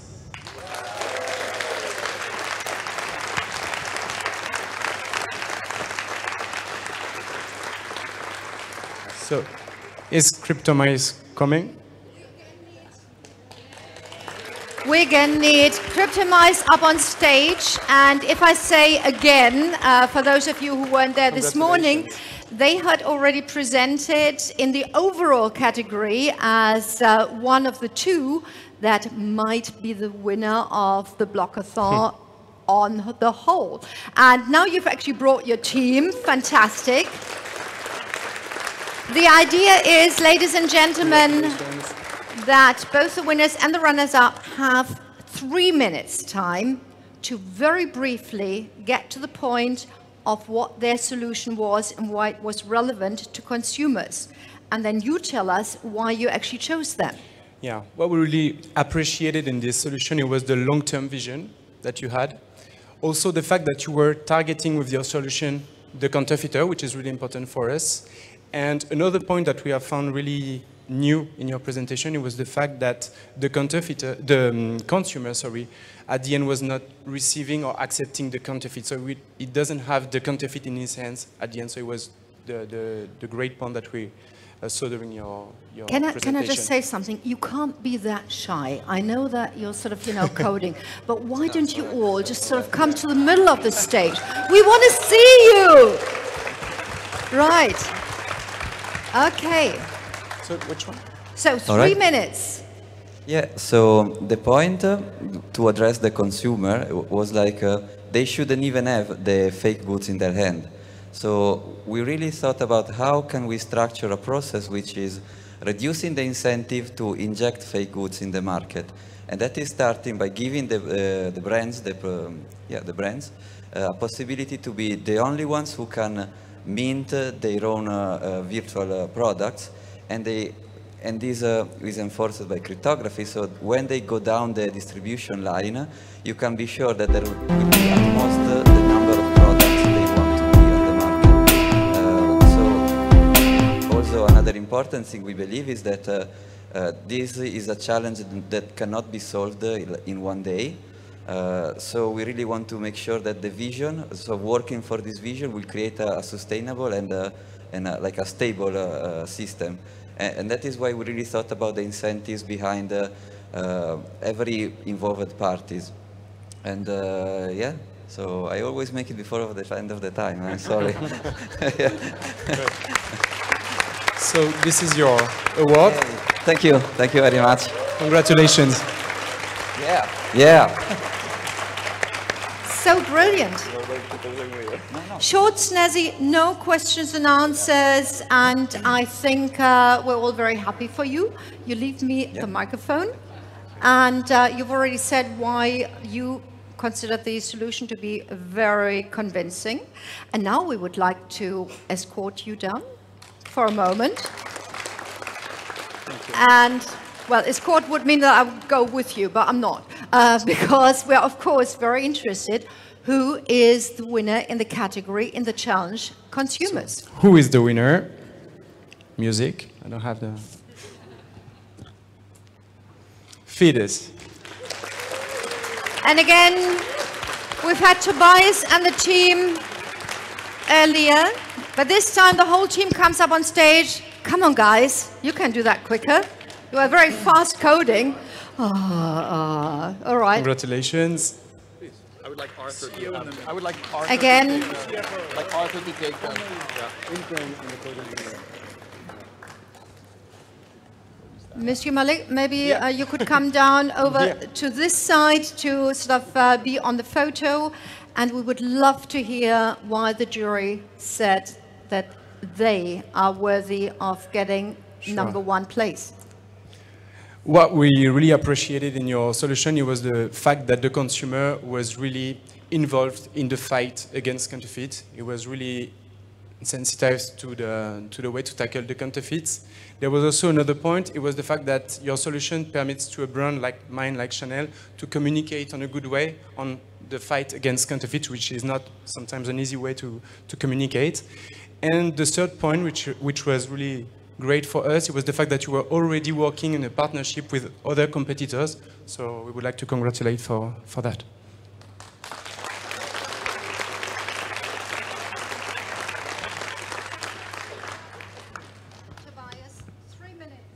All right, thank you very much. You've seen my face for a while already, so I just want to introduce my team. I have Jelle here from Belgium, Taras from Ternopil in Ukraine, Arthur, who works with me in Shanghai, but he's secretly French, don't tell anyone. We have Justin, who's Canadian, French, and our CEO, and now lives in Switzerland. We have Andrew Becker, who's from the US, who works with our team in Shanghai. We have Jarek, also from our Kiev office. And we have Jerry, last but not least, who was with the Big Chain DB team and who's helped us tremendously. And I think, you know, so I'm old, and compared to these guys, and except for Justin. But I think what made us realize that this is something we need to pursue at an aggressive level, consumer engagement for fighting counterfeits, is the fact that millennials, but also the younger generation, the Gen Zs, who are coming now into the market, they are losing trust in the brands. They're losing trust in that brands will take care of the planet, that they will ethically source their products, etc. And you see that the fastest growing areas in consumer goods are the brands that actually support the social cause. And we think that should be the standard, not the exception. And as such, we think that a consumer-driven movement to improve that and to become heroes in fighting counterfeits is really a way to optimize also these identifiers in the supply chain. And I want to thank Unchain as well as Recheck, the two other teams who did a really good job in helping us solidify this vision that yes, there are solutions out there that take care of upstream and that provide a cryptographically secure way of engaging the other actors in the supply chain. And yeah, I'm super humbled to be here today. So thank you very much also. Yeah. Congratulations.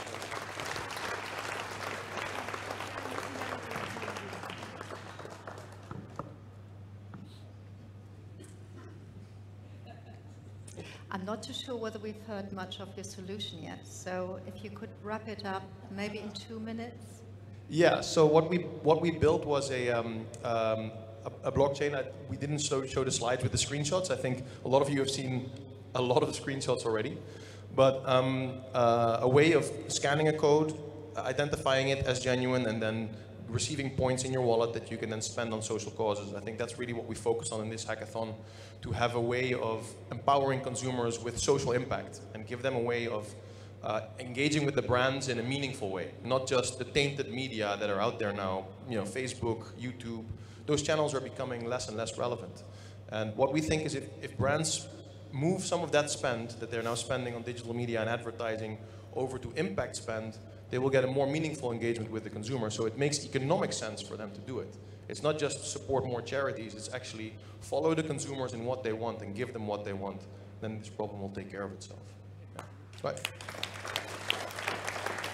Thank you very much also for that short summary, and thanks very much for the whole team to have come up here. Again, thank you that you did all that work during the weekend. Tell your colleagues that we're really, really happy, and maybe now we can go on to the next category. Thank you very much.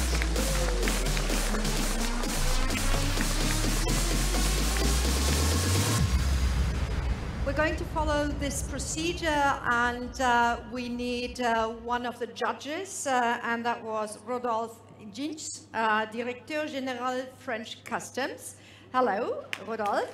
Oop. You know, a good handshake by a moderator is giving away a microphone. So just take it as my vote of confidence. Again, you've had many teams that you looked at, and you've chosen two, one runner-up, one winner, and now it's up to you to actually open one of the envelopes. So, first the runner-up.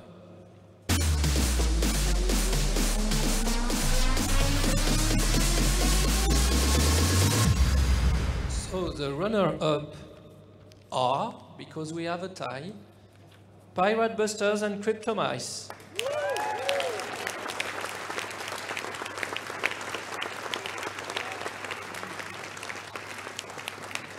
So guys, you will have to share the stage. Yeah, and the all prize. Teams come and up. the prize also. Maybe one to the side, or to this side, the other one to the other side. It's just, you might as well mix as well, because you stand for good work, so. Nice to see you again. Now, we have said that we have already heard what Cryptomize stands for, so we would like to give the 3 minutes to Pirate Busters. But first of all, we would like to know why the jury has chosen these two teams. Because these two teams had a very powerful and clever use of the blockchain technology to help the customs authority to do their job, to do the risk analysis. So, so we chose them because they made an inventive way of helping us. Grand. And of course now, the red carpet is rolled out. You've got the microphone, you've got even the clicker, and your 3 minutes start now. Thank you.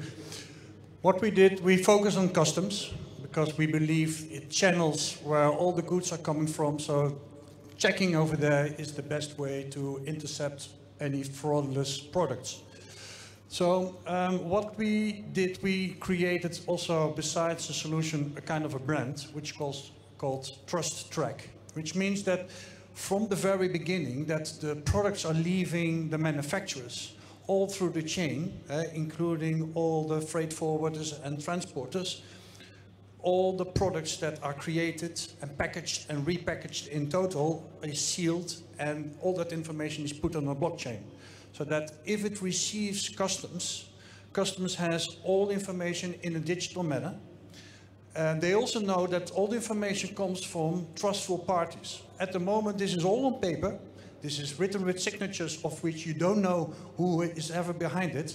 So the fact that customs receives this kind of information in an electronic manner and knowing where it comes from means that they can put less effort in inspecting those because it's already more trustful. Which means that if you're going to develop this further and more of the goods going through customs is through this kind of trustful channel, that the part of the traffic of the shipments that goes still through the traditional channel can be focused on and inspected, which means that the same capacity of inspection can be used for a lower part of the full traffic. We also created a second part of our solution, which means we create, because all the parties involved, although they're putting the data in a trustful manner on the blockchain, you still need to trust those parties. And we created a kind of a whistleblower system so that if, for instance, somebody in a freight forwarder sees that personnel in the freight forwarder is tampering with packages and products, that they can do a whistleblowing. So we created another blockchain network on Ethereum. The first one was on Hyperledger, where based on a reward and bonus system and penalty system, employees could, or people, whoever in the chain, could bring in forward incidents of possible fraud. And with that, instead of using the traditional inspection agencies, you're also going to use the crowd to take care that any situations that should not occur can be reported. Yeah. Maybe one, because to introduce the team, we are a combination of a French solution integrator, and we are a Dutch small startup, and we have 5 European nationalities in the team. So we thought, well, this is a kind of a European cooperation. Well, thank you very much. And I saw that your logo certainly was reminiscent of the crossed swords, except that didn't sort of seem to have a tip. So, artistic license. Great. Thank you so much. Rodolphe, anything? Well, we have heard them extensively, but just say one sentence that you're happy. Are you happy? I am very happy. All my team is very happy, and it's a great experience. Thank you very much. Great. Superb. Rodolphe, a last word, a wrap up. Shall we divide the prize? Yes, yeah. Okay, the award is actually, you know, it's sometimes astonishing when there are 2 teams with exactly the same amount of points. So what we would like the team leaders to do is, and you should give it away. Has anyone a chainsaw? Yeah, no chainsaw. I mean, we can do this virtually. We can actually sort of make a clone. Who had this idea? Exactly, the digital twin. The 2 team leaders put their hands on it, and then we have the picture. Talking about co-creation. This is co-sharing, and not in the sense of the aeroplane, co-chairing the award. So, of course, Rodolphe. Okay. Thank you very much, gentlemen. You may leave the stage. And of course, now you still have 1 envelope. And we're all very curious. What is in that envelope? Can you open it? Can we know who the winner is on the Customs Challenge? The winner of the Customs Challenge is Fidesz. Woo!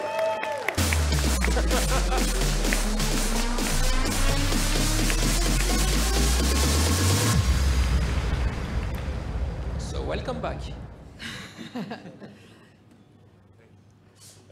So the good thing is about this repeat brilliant performance, we can actually save time. And seeing that we're running a little bit late, may I do the honors, Rodolphe, to present you with the award after you've told us why the jury thought that Fidesz needs this. We thought that Fidesz needs this trophy because of 2 points. The first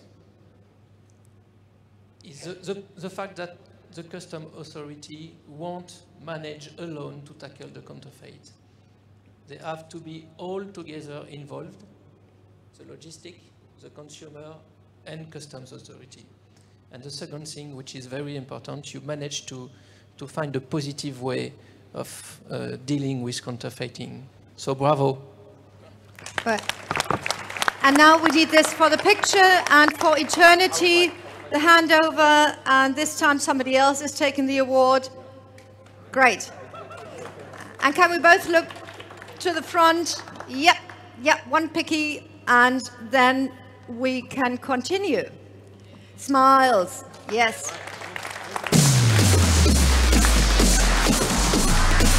And with that, thank you guys. Thank you, Rodolphe. That was wonderful. I'd like to turn our attention to the 3rd challenge. And the 3rd challenge is, of course, the logistics chain. And we need answers for that. Geoffrey Belbaum of DHL Express. He's the Vice President Global Head of Accounts Receivable, which means you're looking at money, right? Right. your microphone, and again, 2 envelopes, which, when opened, will tell us... The logistic jury has selected as runner-up C.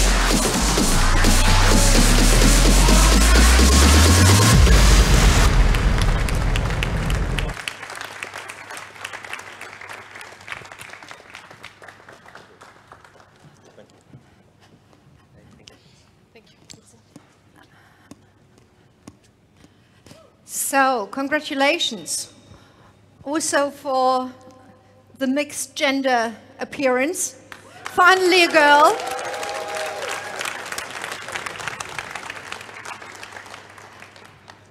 Who is the team? Okay, go.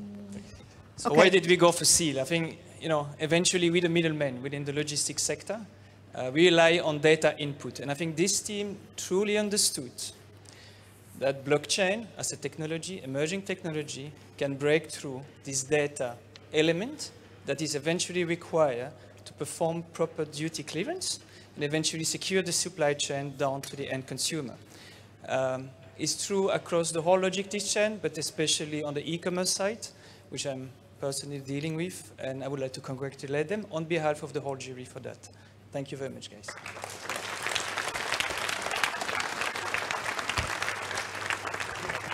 Thanks, guys. 3 minutes, except that if you want to say yippee, that will be outside of the 3 minutes. Yeah, sorry. So thank you. To be honest, I'm actually kind of surprised we are here, not in the consumer challenge, because we try to focus on the other challenges a little bit more, because we already solved the consumer challenge. But that's... So we appreciate it. So what we did here is we developed a parcel box which has an NFC-enabled seal. It's a sticker, it's tamper-proof, and at the beginning of the chain, every party is going to be accountable for what's inside the parcel and what happens with it during the transport. So this basically removes the liability from the logistics operator, which then enables green lighting through customs and faster shipment. That's basically it, right? You do have 2 minutes left. Sorry? You do have 2 minutes left. Oh, yeah. Well, special thanks to our team and all the experts, actually, logistics, also customs, and the whole Blockathon event. That's Bart, that's my co-founder and brother. Athena, we have Kian, we have Michiel, Adil, and Adam. And we pulled the all-nighter. That was not smart, but we had a good sleep. Yeah. Wonderful. Well, thank you very much. And maybe if we have another Blockathon, then it's going to be a bigger award. Oh, Right, so thanks. Great work. Thank you very much. And now, you still have 1 envelope, Jeffrey. So maybe you'd like to share that with us. I still do. Guys, girls, thank you very much for having been here. Towards the end, we need all the teams to come back up on here for a proper photo, but we'll do that afterwards. So, the winner is... The winner is... Cryptomize.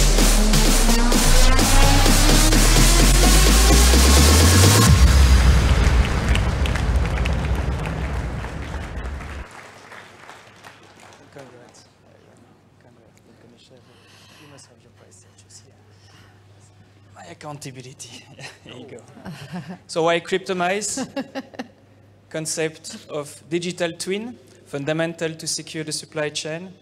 And clearly, I mean, the accountability and the liability of the logistics provider is fundamental. And they're providing an answer to this. And I would like to thank you for all the effort and all the work we have learned from you this weekend. Thank you for that. All right. So this time I will do the most important thing, which I forgot first, which is to thank everyone for the organization, especially the mentors, because when we came here, we are like software experts or going into cryptography, but logistics, custom was like very new for us. And we had the chance to speak with all these experts which explained to us the real world problems. And it was very interesting, this fact that they want to check the shipment before it arrives, because when it arrives, it's too late. So that was something that we really worked on.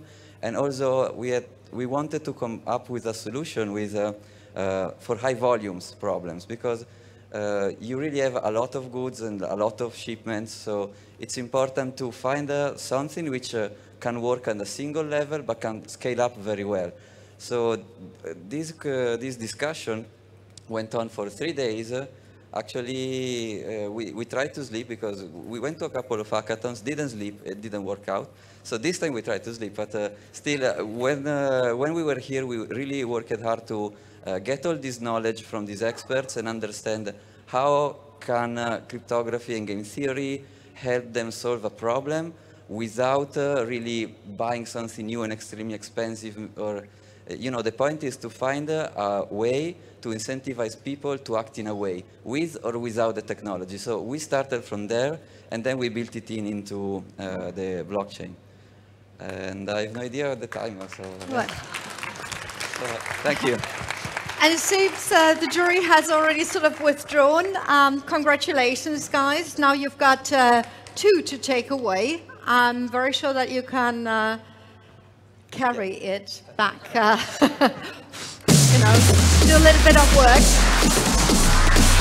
Well, it's getting more and more interesting, isn't it? Shall we draw it out a little bit? Okay, ladies and gentlemen, meet the jury again, because the grand jury had a long decision process after we had the presentations of each and every one. So could I please have on stage Christian Chambon, standing for EUIPO. Woohoo!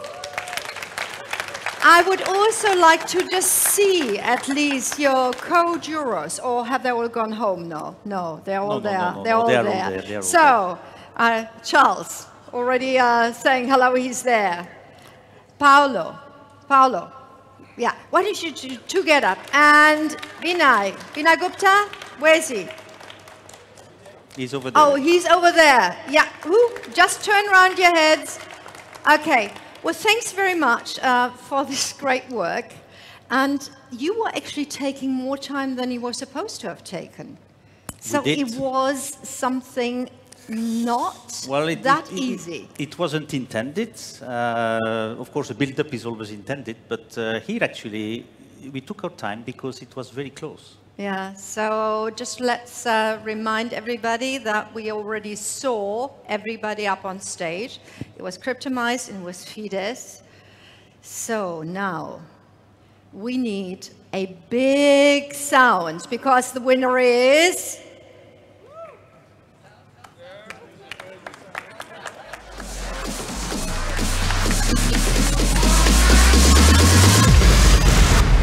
Christian has the answer. And the winner of the Blockathon 2018 is Cryptomize.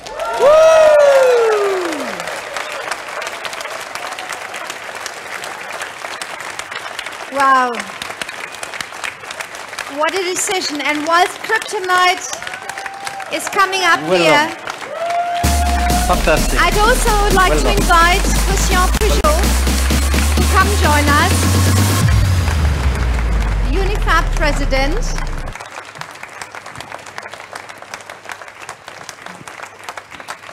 So we actually have twice coming home. For you, Christian, it's almost coming home because your heart is with cars. I mean, what better environment could one have? For you, it's coming home because you've been hugging the stage already. So, ladies and gentlemen, what a picture. I mean, I wish everybody in the internet could actually see it. The whole audience has gotten up. We are all bored. Yes, Christian is like, oh look, he's just like, my award. Now, of course, Christian, we would love to know what made that decision tip in favor of the Cryptomize? Well, we've got actually, we had two very different projects as finalists. And the Blockathon aim was to, I remember to you, the of track and trace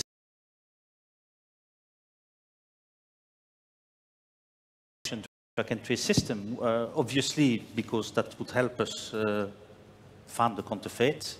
But actually, it's a much wider issue. It's about also sustainability. We have heard earlier on by one of the finalists that the consumers now wants, to know the origin of its products, etc. So this is another aspect in which counterfeiting plays a role. This is the overall sustainability of the system. So tracking and tracing of all goods was a fundamental part. It is also going to be a fundamental part of defining future policy against counterfeiting, because resources are finite and we must put them where they will get the best impact. And also the collection of all these data today through software will also allow us to define policies in the future, because we want them to be fact-based, ideally. So both teams embraced this vision. One team had a solution that basically could be implemented very quickly. The jury was very impressed by the combination of the working blockchains, but also the involvement of the consumer. That's I think that's interesting. And the other team had a much bolder concept, a much bolder vision of taking a huge step.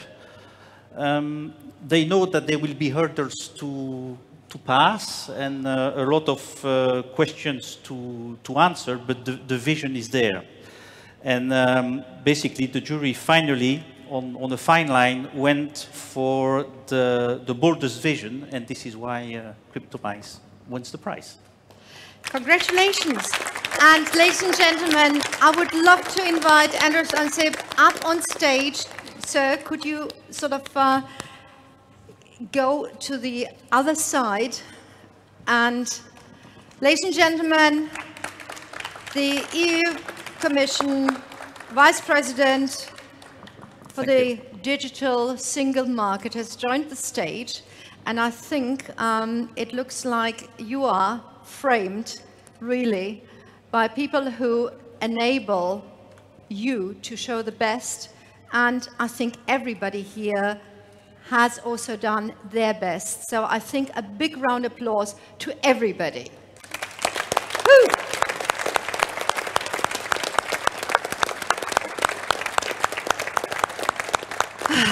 Now, I look into their faces, and if you can't see it, there's joy, there's relief, there is like, whoop! We're going to have a great party tonight. So can I say thank you to the two Christians? You might well want to shake each and everybody's hand on your way down, because that's always very good for the clips that we need. Christian Peugeot and Christian Archambault. Thank you again. Thank you very much. Thank you again. Thank you again. For making this a very special presentation. Lovely. And I suggest you leave all the 3 awards here. And then I need Thomas here. I need Ansip here. Sorry, Andrus here, if I may use your first name. You just hang around, just in cases. Okay, 2 microphones.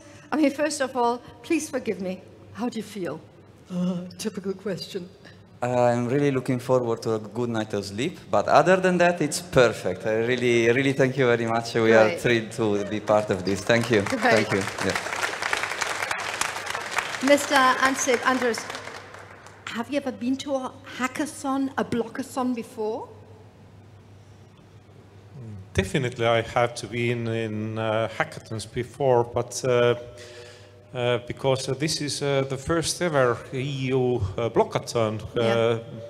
This is first time for me to be here, as for you and then for all the other people. Of course, I would like to cordially thank all the organizers of this first ever EU Blockathon. Thank you.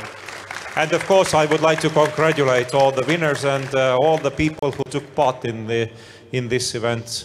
Some other people, they had, during those 48 hours, their midsummer parties. Some other people, they enjoyed football, but I'm grateful that there were some people, 11 teams, who tried to make our world better, to fix some problems. Thank you. Thanks to you. Now you come, of course, from a country that is embracing IT, and that is sort of on many conferences always sort of named as, look at what they're doing, you know, isn't that great? How much do you find that spirit mirrored here? I think there's a great spirit here, and as I said, we have a problem, and it's good that some people decided to try with some kind of innovative technologies to deal with those problems, because during this opening video we saw many figures. Total volume of counterfeit products globally was 338 billion years in the European Union, according to estimations. 10% of people, they used to buy some fake products last year. So this is about 85 billion euros, huge amount of money. And this is not just about money, but this is about 800,000 jobs we lost because of fake products here in the European Union. So once again, I'm grateful. Thank you very much. So that's the issue at hand, and we've heard from you how you're going to tackle it, and of course you need to implement it or find implementing partners, for which and I'm going to talk to you about that at a moment. I've already said that you have already been looking at blockchain technology, that you want to create a favorable environment for using blockchain in many areas, not just in counterfeiting, but also in counterfeiting. So how do you create that environment in which people like these, but also enterprises, can actually get the best out of the technology? Hopefully we will be able to organize some other Blockathon in future. That's a good thing. But we have in the European Union approximately 500 different blockchain startups, but mainly they are dealing with cryptocurrencies, and I don't think it's the most productive way to use this blockchain technology. There are some many other areas where we can, according to my understanding, make miracles with using blockchain technologies. And that's why this very first Blockathon, EU Blockathon, was really fruitful. One more question, Thomas, to you. I mean, what are for you your next steps? I mean, 48 hours to create something, even with a lot of previous knowledge plus help and assistance.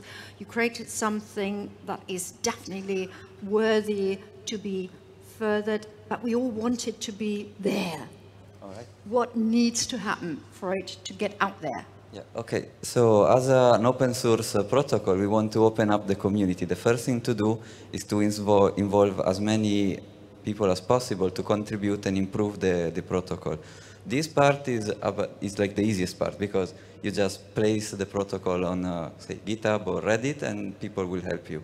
The most difficult part, and what we really need to focus on in the first 100 days, is going on to be about getting interviews with the stakeholders. So some of the mentors will not be happy that they will have maybe to see me again, or someone of the team, I don't know. Because we really need to nail down what is, like, you know, you can't try to solve everything, but you have to start somewhere. So we'll have to point down exactly what is the initial set of function of this protocol that we want to use.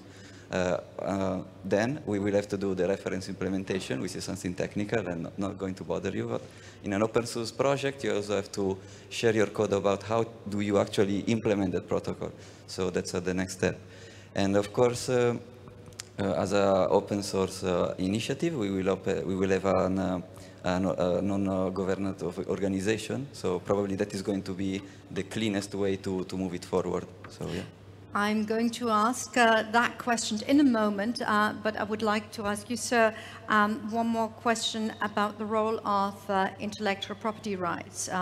Where do you see the role in the digital and technological, let's call it, revolution, evolution that we see going on? The aim of this commission is to provide better access to digital content to our people, including cross-border access. But at the same time, our aim is also to protect creators. And I'm not ready to say that one aim is rarely aim and this another one is less important. Those two aims, they are equally important for me. And if would like to see real creativity in the European Union, then we have to protect creators. So, yeah, we have to pay much more attention on intellectual property rights, and I think this Blockathon was a good initiative, but of course it's not enough. When I said that in the European Commission we would like to see some other blockathons and so on, then this is not the whole part of our input in this process, because now everybody is talking already about the next multi-annual financial framework, and so do I. We would like to see much more funds mentioned to deal with the digital issues during the next 7 years in the European Union, including with the blockchain technology. So 7 years ago, we had also hot debates, and it was proposed to use 9 billion euros in frames of Connecting Europe facility to deal with digital issues, but then member states, they took practically all from those 9 billion into their national envelopes, and we got just 1 billion. It's not enough. It's not enough when thinking about artificial intelligence, for example, then we can see that, sorry, Europe is lagging behind. According to McKinsey, 2016, we invested into artificial intelligence here $3 to $4 billion US. In Asia, altogether 8 to 12, but in the United States, 15 to 23. There is a difference between 4 and 23. So this time we would like to see 9.19 billion in Digital Europe, then 3 billion euros in Connecting Europe facility, hopefully somewhere near to 15 billion in our Horizon to deal with the research and development, and so on. So I would like to see much more funds mentioned to deal with the digital issues in the European Union, including with blockchain technology. So thank you very much for saying that there's quite a bit of room left to expand. Mind you, we have people who are actually sort of forerunners in certainly one technology. AI might be something that might be added at one point. Can I just ask you, everybody who's sitting here in the audience, we've just heard the wish that we need to actually take the ideas that were derived here during the Blockathon onto the road and actually make them work. I've heard that there were 1 or 2 people who are actually willing to do that. Are they in the room? Are they sort of prepared to raise their hand? Woo! Wonderful. I just need your microphones, and quickly, thank you, Rutger. So, sir, you are actually sticking out your neck and saying, what I've heard has actually pleased me, and therefore I'm going to do what? Good afternoon. My name is Luc Bortman. I'm representing GS1, the organization for the barcodes. It's an international standardization organization. We have over 40 years of experience in standards and standardization, so we would like to work together with Cryptomize to start thinking about how to bring this into a standard that everybody can use. Sounds a good step into the right direction. Thank you very much, sir. Now, ladies and gentlemen, with that, I thank you. With that, I would like to thank everybody up here on stage. Andrus, we need you in a moment. So could you just take a place? Because, and thank you very much again to the winners. You can leave them here. We'll look after it. Trust us. You know, I mean, this is all about trust. Maybe I can get an award. Now, ladies and gentlemen, I've actually seen that Andrus's team and he himself have relayed aspects of the Blockathon on Twitter. And I know that a hell of a lot of you have Twittered, retweeted, so it's already out. But what we really want to see is what it was really like in these last 72 hours, and especially in those 48 hours when it was all about working, coding, and co-creating. And we have some impressions here that we want to share with you now. Yeah.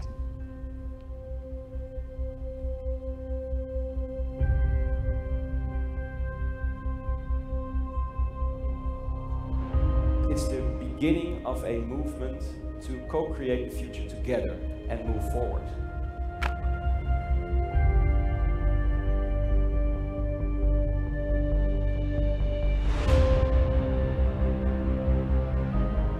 We absolutely need you to come up with fantastic ideas, and we will back you when you do that.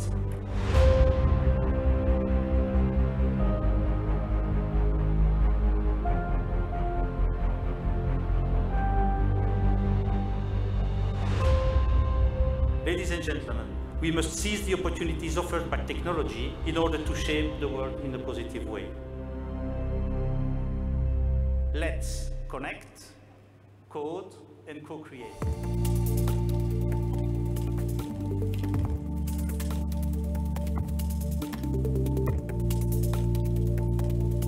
I hope we can start to do some collaboration with some of the other blockchain companies that were here, because we saw a lot of interesting products.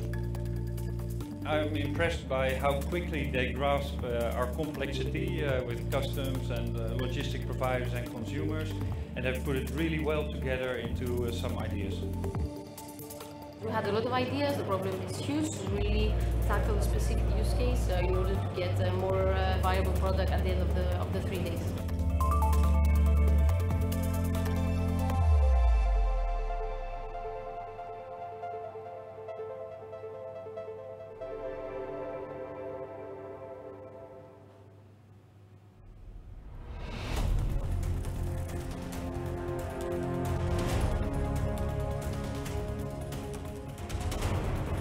I never heard about the event where would be so many experts about these topics. We really want to have a real-world impact for this technology. In the overall team, we have 5 different nationalities from Bulgaria, Germany, Italy, French, Netherlands. We feel that advanced technologies are one important weapon that we can utilize and leverage in the fight against counterfeiters.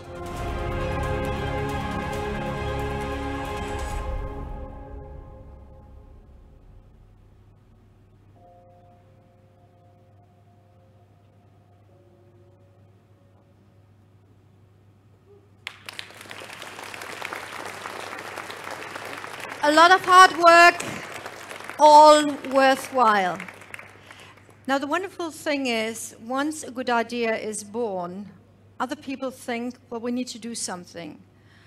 One of the points, one of the selling points through which fake goods are being sold are, of course, web pages, internet pages, and some of them actually profit from selling advertisement space. A number of companies and organizations got together, and they will today, after Mr. Andrus has actually shared his thoughts with us on the Memorandum of Understanding, sign this memorandum. and it's called MOU on Online Advertising and IPR. So, Andrus, Ansip, could you please come back up on stage and share your thoughts with us on the... You take the other one, fine, okay. At this podium. And I have a speech. Ladies and gentlemen, intellectual property is a key element of the EU's industrial policy strategy. Over the years, we have built a strong intellectual property framework in Europe. The levels of intellectual property rights infringements are, however, still increasing. This is why in November 2017, we adopted the intellectual property package. We are stepping up the fight against counterfeiting and piracy.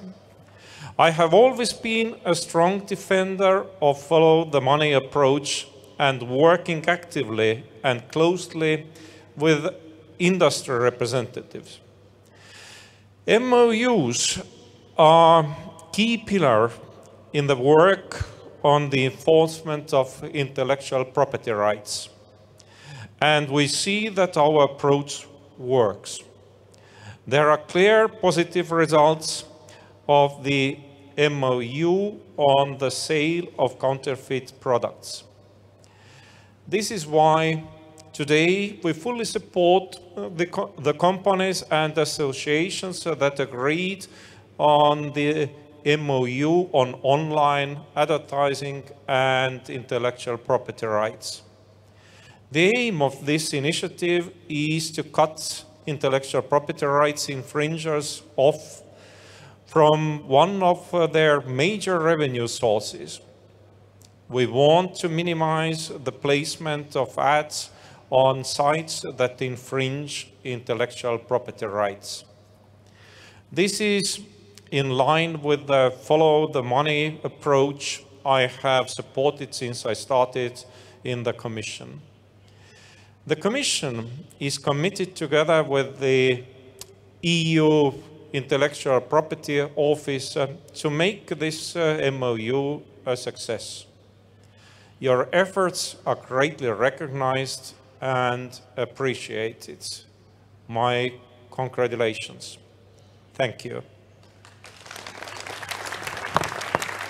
Thank you very much for sharing the overall goals with us. And now, ladies and gentlemen, we're very, very happy. It's around about 30 organizations and enterprises that are committed to the MOU. And physically here are 18 actually signing. There will be 11 representatives of diverse organizations. And I would like each and every one to come up as I call them, and it's in alphabetical order. So, from Adform, Jacob Bach. Associazione Italia Commercio Estero, Alice, I hope I've pronounced that properly, Marisa Amelie. The European Association of Communications Agencies, Tamara Daltrov. The European Gaming and Betting Association, Daniele Perrone. Google, Carlo Dassano Biondo. Group M, Dennis Simonard, or Simonard. Internet Advertising Bureau Europe, Chris Hartzucker.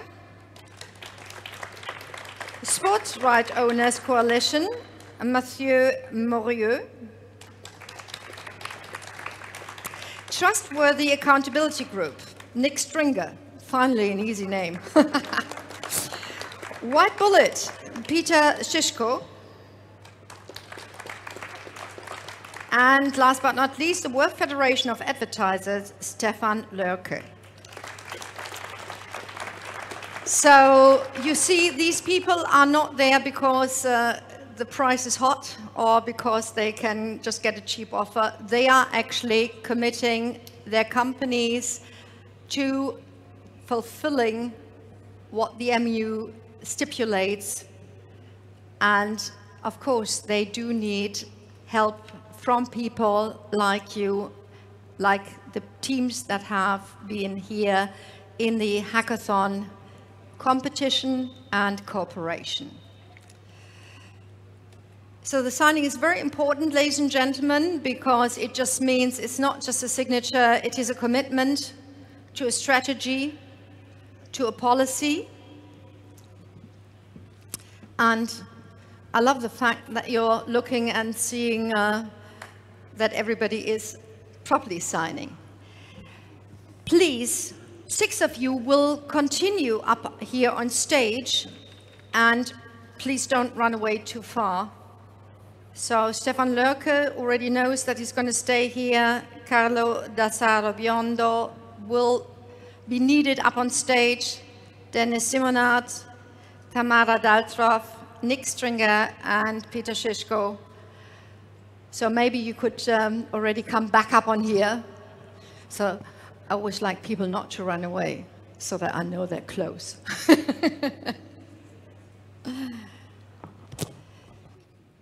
So the signing is almost coming to an end.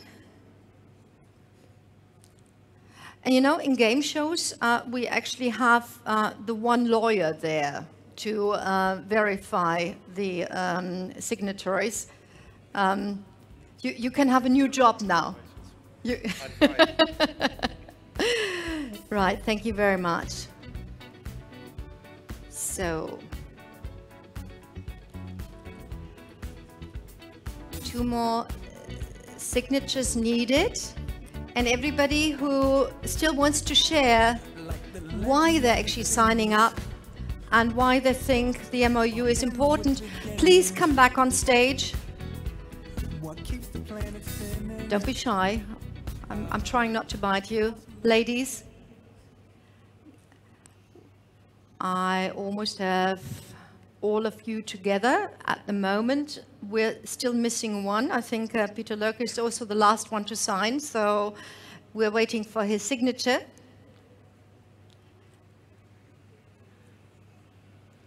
So, Peter.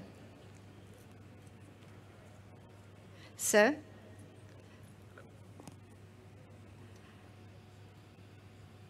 And with that, I think, having watched everybody, are you happy now that everybody's signed? Yes, I'm happy, but I will be even more happy. It's the microphone with the brown end. There will be concrete results. I love your attitude. Okay. Do you know what? You're hiding so much behind there. Come a step forward, please, in front of the awards, even though they're quite nice, and spread out a little bit more than our photographers can actually do that. I have, funny enough, I have Mr. Lurke first. Yes, right. So, okay, the number has grown from 6 to 8, that's fine. Mr. Lurke, take it away. Why are you signing up? Yeah, so I'm from the World Federation of Advertisers, so representing the brand owners which invest in advertising, who spend money on advertising. 2017 was actually a historic year in our industry. For the first time, digital ad spend overtook TV to become the largest medium across the world. 38% of all ad spend goes into digital now. And 2017 was also the year where it became evident that the number of things in the digital ecosystem don't work right. Just think of the headlines in the UK with ads appearing on jihadist websites. Just think on ad fraud, the latest estimates, between 10 to 30% of money goes directly to criminal networks. Just think of ad blocking and people saying, these formats just are annoying, I'm blocking all ads. And so we feel as brand owners that all these are indicators that we need to take back control of an ecosystem which has grown in a way which is not sustainable going forward. So we have actually published last week the Global Media Charter, which sets out the 8 things which we need to be changing to make our ecosystem sustainable. One of those is brand safety. It's about holding accountable all the intermediaries for where the ad is being placed online. And that includes not placing it on websites which infringe IP. And so we've been working with the Commission on this MOU, and we're determined to make a change for the better for consumers, for brands, and overall for society. Thank you very much. Could I please encourage everybody to sort of stick to 1 minute, 1 minute 20? Is there any chance, even though you've put a lot of work in it, and maybe you hand the microphone on? So dear Vice President Ansip, dear colleagues, first of all, allow me to thank you for inviting GroupM to be here and to be part of this memorandum. We are here to affirm our first commitment to fighting ad misplacement next to inappropriate, illicit, or illegal content, in particular content with infringed intellectual property. Okay. By taking our share of responsibility, we believe that we not only uphold the law and support the creative sector, but equally protect our client brands. The memorandum of understanding, which I am signing today on behalf of GroupM, reaffirms our commitment to take operational, trading, and contractual and industry measures to prevent this kind of ad misplacement. GroupM commits driving and participating in all industry initiatives. We hold the Trust 3 accountability groups, anti-piracy certificate, and the UK Joint Industry Committee for the Web Standard, Digital Trading Standard Certificate, and welcome this European level commitment. We will continue to support all national initiatives, such as the Digital Ad Trust in France, fighting such criminal activities. GroupM is pleased to see players from across the advertising industry supporting this MOU. You view signature of the MOU as the first step and will continue working with the European Commission, rights holder, and our industry partner in the future on this important initiative. Finally, allow me to thank you, Harry, Natalia, and all other officials of European Commission for steering us through the negotiation for 2 years. Thank you very much. thank you very much. And that was Dennis Simonar of GroupM Belgium as CEO and CFO, so the man for the money. And now we have Carlo Dassaro Bionno. Thank you. First of all, thank you, Vice President Ansip. Very pleased to be here working on the signature of the MOU on online advertising. It has been a long work, an important work that involved the full ecosystem for a long time. And it's only a departure point. It's a moment at which we start something new. Second, I would like to thank the whole team of DG Grow, because they provided leadership for a long time, and they've helped each of us understand what we can do together to improve the situation. In 2 words, I want to state that it's a priority for Google to fight against piracy, counterfeiting, and illegal activities online. We do not want pirates taking advantage of our products to the detriment of your content. We are actively committed to fighting pirates and to help our partners generate revenue. We have long held the view now that following the money is one of the fastest and most effective ways of tackling piracy and counterfeiting online. Cutting off revenue to bad actors engaged in illegal activities is a priority for us. We don't want rogue sites making money from our advertising services, and we are committed to rooting out these sites and injecting them. Since 2012, we have ejected 91,000 sites on AdSense from programs violating our policies. To finish, one last sentence. We don't stop there, though. Our commitment to fighting piracy extends across all of our services and includes creating tools for copyright enforcement. So, working on web forms and takedown tools, content ID, and all possible ways to exclude pirates from our properties. I want to state that it's work that we can only do together. It has to be a joint ecosystem responsibility and not one against the other. By working together under the auspices of the Commission, I think we can improve the situation. But if a big player like Google is in it, then it's already a good sign. Thank you, sir. We've been in it for long, starting in France in 2014. Can I just say that for gentlemen, it's pretty hot up here. So we wouldn't mind if those that had already stated their intention and their collaboration with the MOU, if you did step down, we would be okay with that. So if you want to go back to the audience, you may. Right, now we have space for the lady, Tamara Daltov, the European Association of Communications Agencies. Tamara. Thank you so much.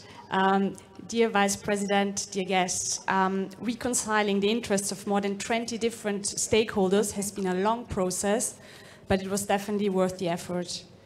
Today, we can send a collective and positive signal and show our commitment to limiting any revenues that harmful websites and applications may receive from advertising. This will help increase consumer trusts online, dissociate advertising revenues from IPR infringements, and increase brand safety. Our national members fully support the MOU. Croatia and Romania even asked us to sign on their behalf. And 2 of our biggest corporate members have already signed it, and we will continue to encourage others to follow. Thank you very much. Thank you very much, Tamara. And again, we invite you to step down. I think you already hold the microphone. I'm next. You must be Nick. I am Nick, yes. So, the man with the easy name, Trustworthy Accountability Group. That's not so easy, is it? So Trustworthy Accountability Group, TAG, is an industry self-regulatory body that looks at tackling criminal activity in digital advertising. It was established in the US, but we're looking to work towards a global harmonization approach. Completely welcome this initiative. We've been working with the Commission for over 4 years now. It's very collaborative. TAG has the creative content community involved in its work. We've developed a Certified Against Piracy program, which a lot of the companies, in fact, almost all of them who've signed up today are part of. And there was a study that was done in the US which found that it was reducing the amount of ad revenue that was going to pirates by up to 60%. So welcome the initiative. Thank you very much. Grand. Superb.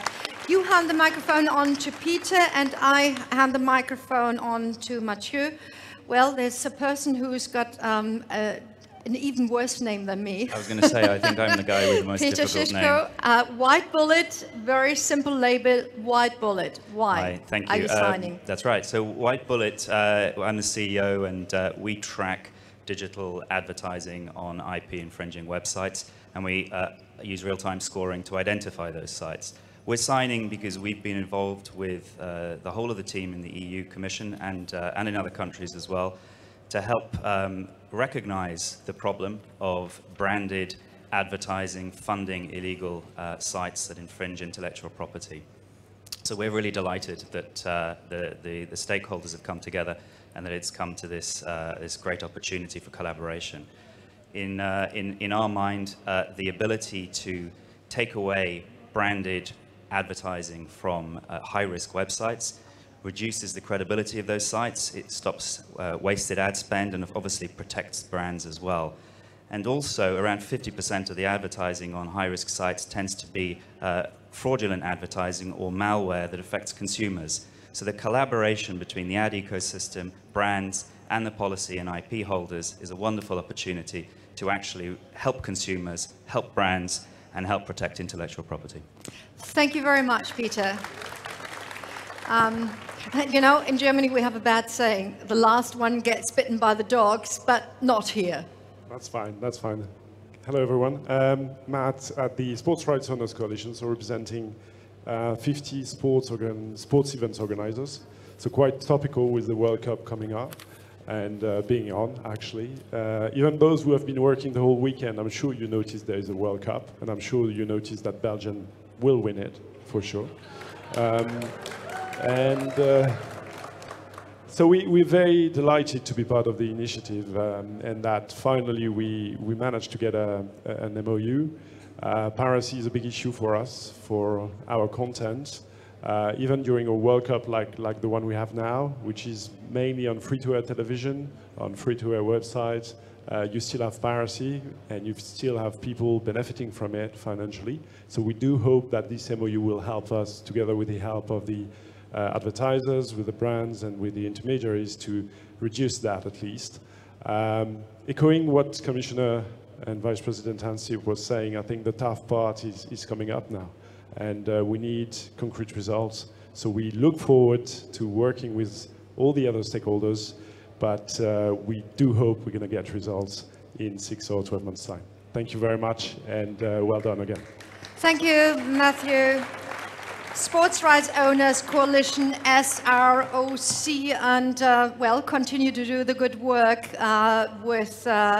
during the next couple of weeks, of course. Now, ladies and gentlemen, we've had this a number of times. If the photo hasn't taken place, it hasn't taken place. So whilst I was very kind, because it's quite hot out here, to send everybody down, could everybody who's chipping in on the MOU, please come back up, and of course, Vice President, would you please also come up in the middle, because without you, of course, the MOU has not been monitored as yet. Right, okay, and as before, not behind the tables, but before, please, have the ladies in the middle and give us a smile, because what you're doing is you're signing up to a good thing. Great. Now, I hope that all the photographers are happy. Okay. Right. And if I know my photographers well, they say get a bit closer together, if you can. Maybe step, 20 centimeters forward, so that nobody needs to go behind any kind of table. Yes. And Mr. Google is quite tall, so he will tower over the girls. Right, give us that smile, please. You're doing a good thing. Yes. Woo! Thank you very much. And thank you very much for having been here, for having shown your commitment in actually physically coming here. And so I have your words in the back of my mind. You want to see results. You want to see that things are not just signed, but actually done. And I think those are the people who will actually put it into practice. 74 hours of a lot of work, of a lot of fun come to an end. And that gives me the opportunity to ask Radka back up on stage, who is one of the spiritus rector. I actually don't know how to say that in a plural. Spiritii rectoris? No, my Latin is too bad for that. I.e. the idea giver and then co-creator, of course, of the first ever EU hackathon. And now I'm going to ask, how was it for you? Blockathon. I've never said, I only said Blockathon.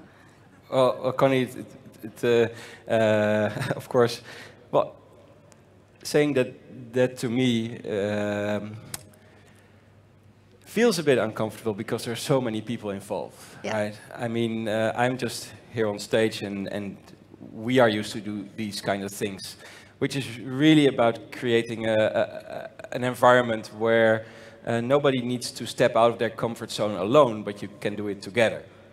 And this is important to move forward in a future which is not entirely certain and where innovation cannot be planned on Tuesday in the afternoon, right? So I would like to thank some people who were not mentioned before, and I think you can see them over there, and you can see them behind the cameras, and you can see them in the catering. They have been supporting us all weekend long, and they are making a show out of this for all of us. So the supporting crew, thank you so much.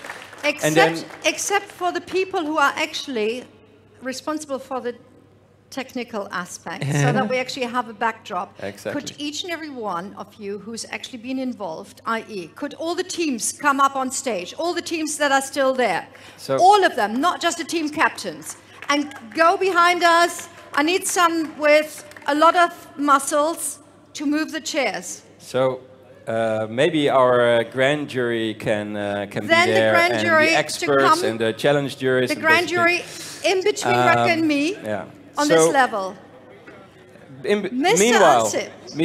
Meanwhile, we already had the picture, of course, but you can thank everybody, but they can all come up on stage. Yeah, true. Okay. So meanwhile, this time Connie, you get paid for walking. Connie, so you you asked me in the beginning, when would this be a success? Success, yeah. Right. I mentioned before that this international collaboration, which we feel in the European context, really makes the atmosphere, really makes the vibe when we hear teams saying that there are so many nationalities involved in this collaborative process. That's a big win. I also think we said we want to unlock new paradigms. Paradigms have been unlocked, not only by the solutions, and not only by having the direct involvement of the stakeholders, but also by actually together making this Blockathon work. Yeah. As Mr. Ansip already mentioned, this will not be the last Blockathon. And that's a big success. Is that a hope or a promise or a threat? It's my wish for the future. Grand. Okay, we need everybody from EUIPO also up on stage. That has been working, co-creating. The stage said, come on quickly, come on quickly. This is kind of funny. It's quite hot here, and everybody needs a coffee or some water or whatever, or so a cocktail. This is between us all and the cocktails. Yeah, so come up let's on stage, come up on get stage. this done. Yeah. Where's she? Justin, special invitation. Oh, there she is. Great. Okay, who have we forgotten?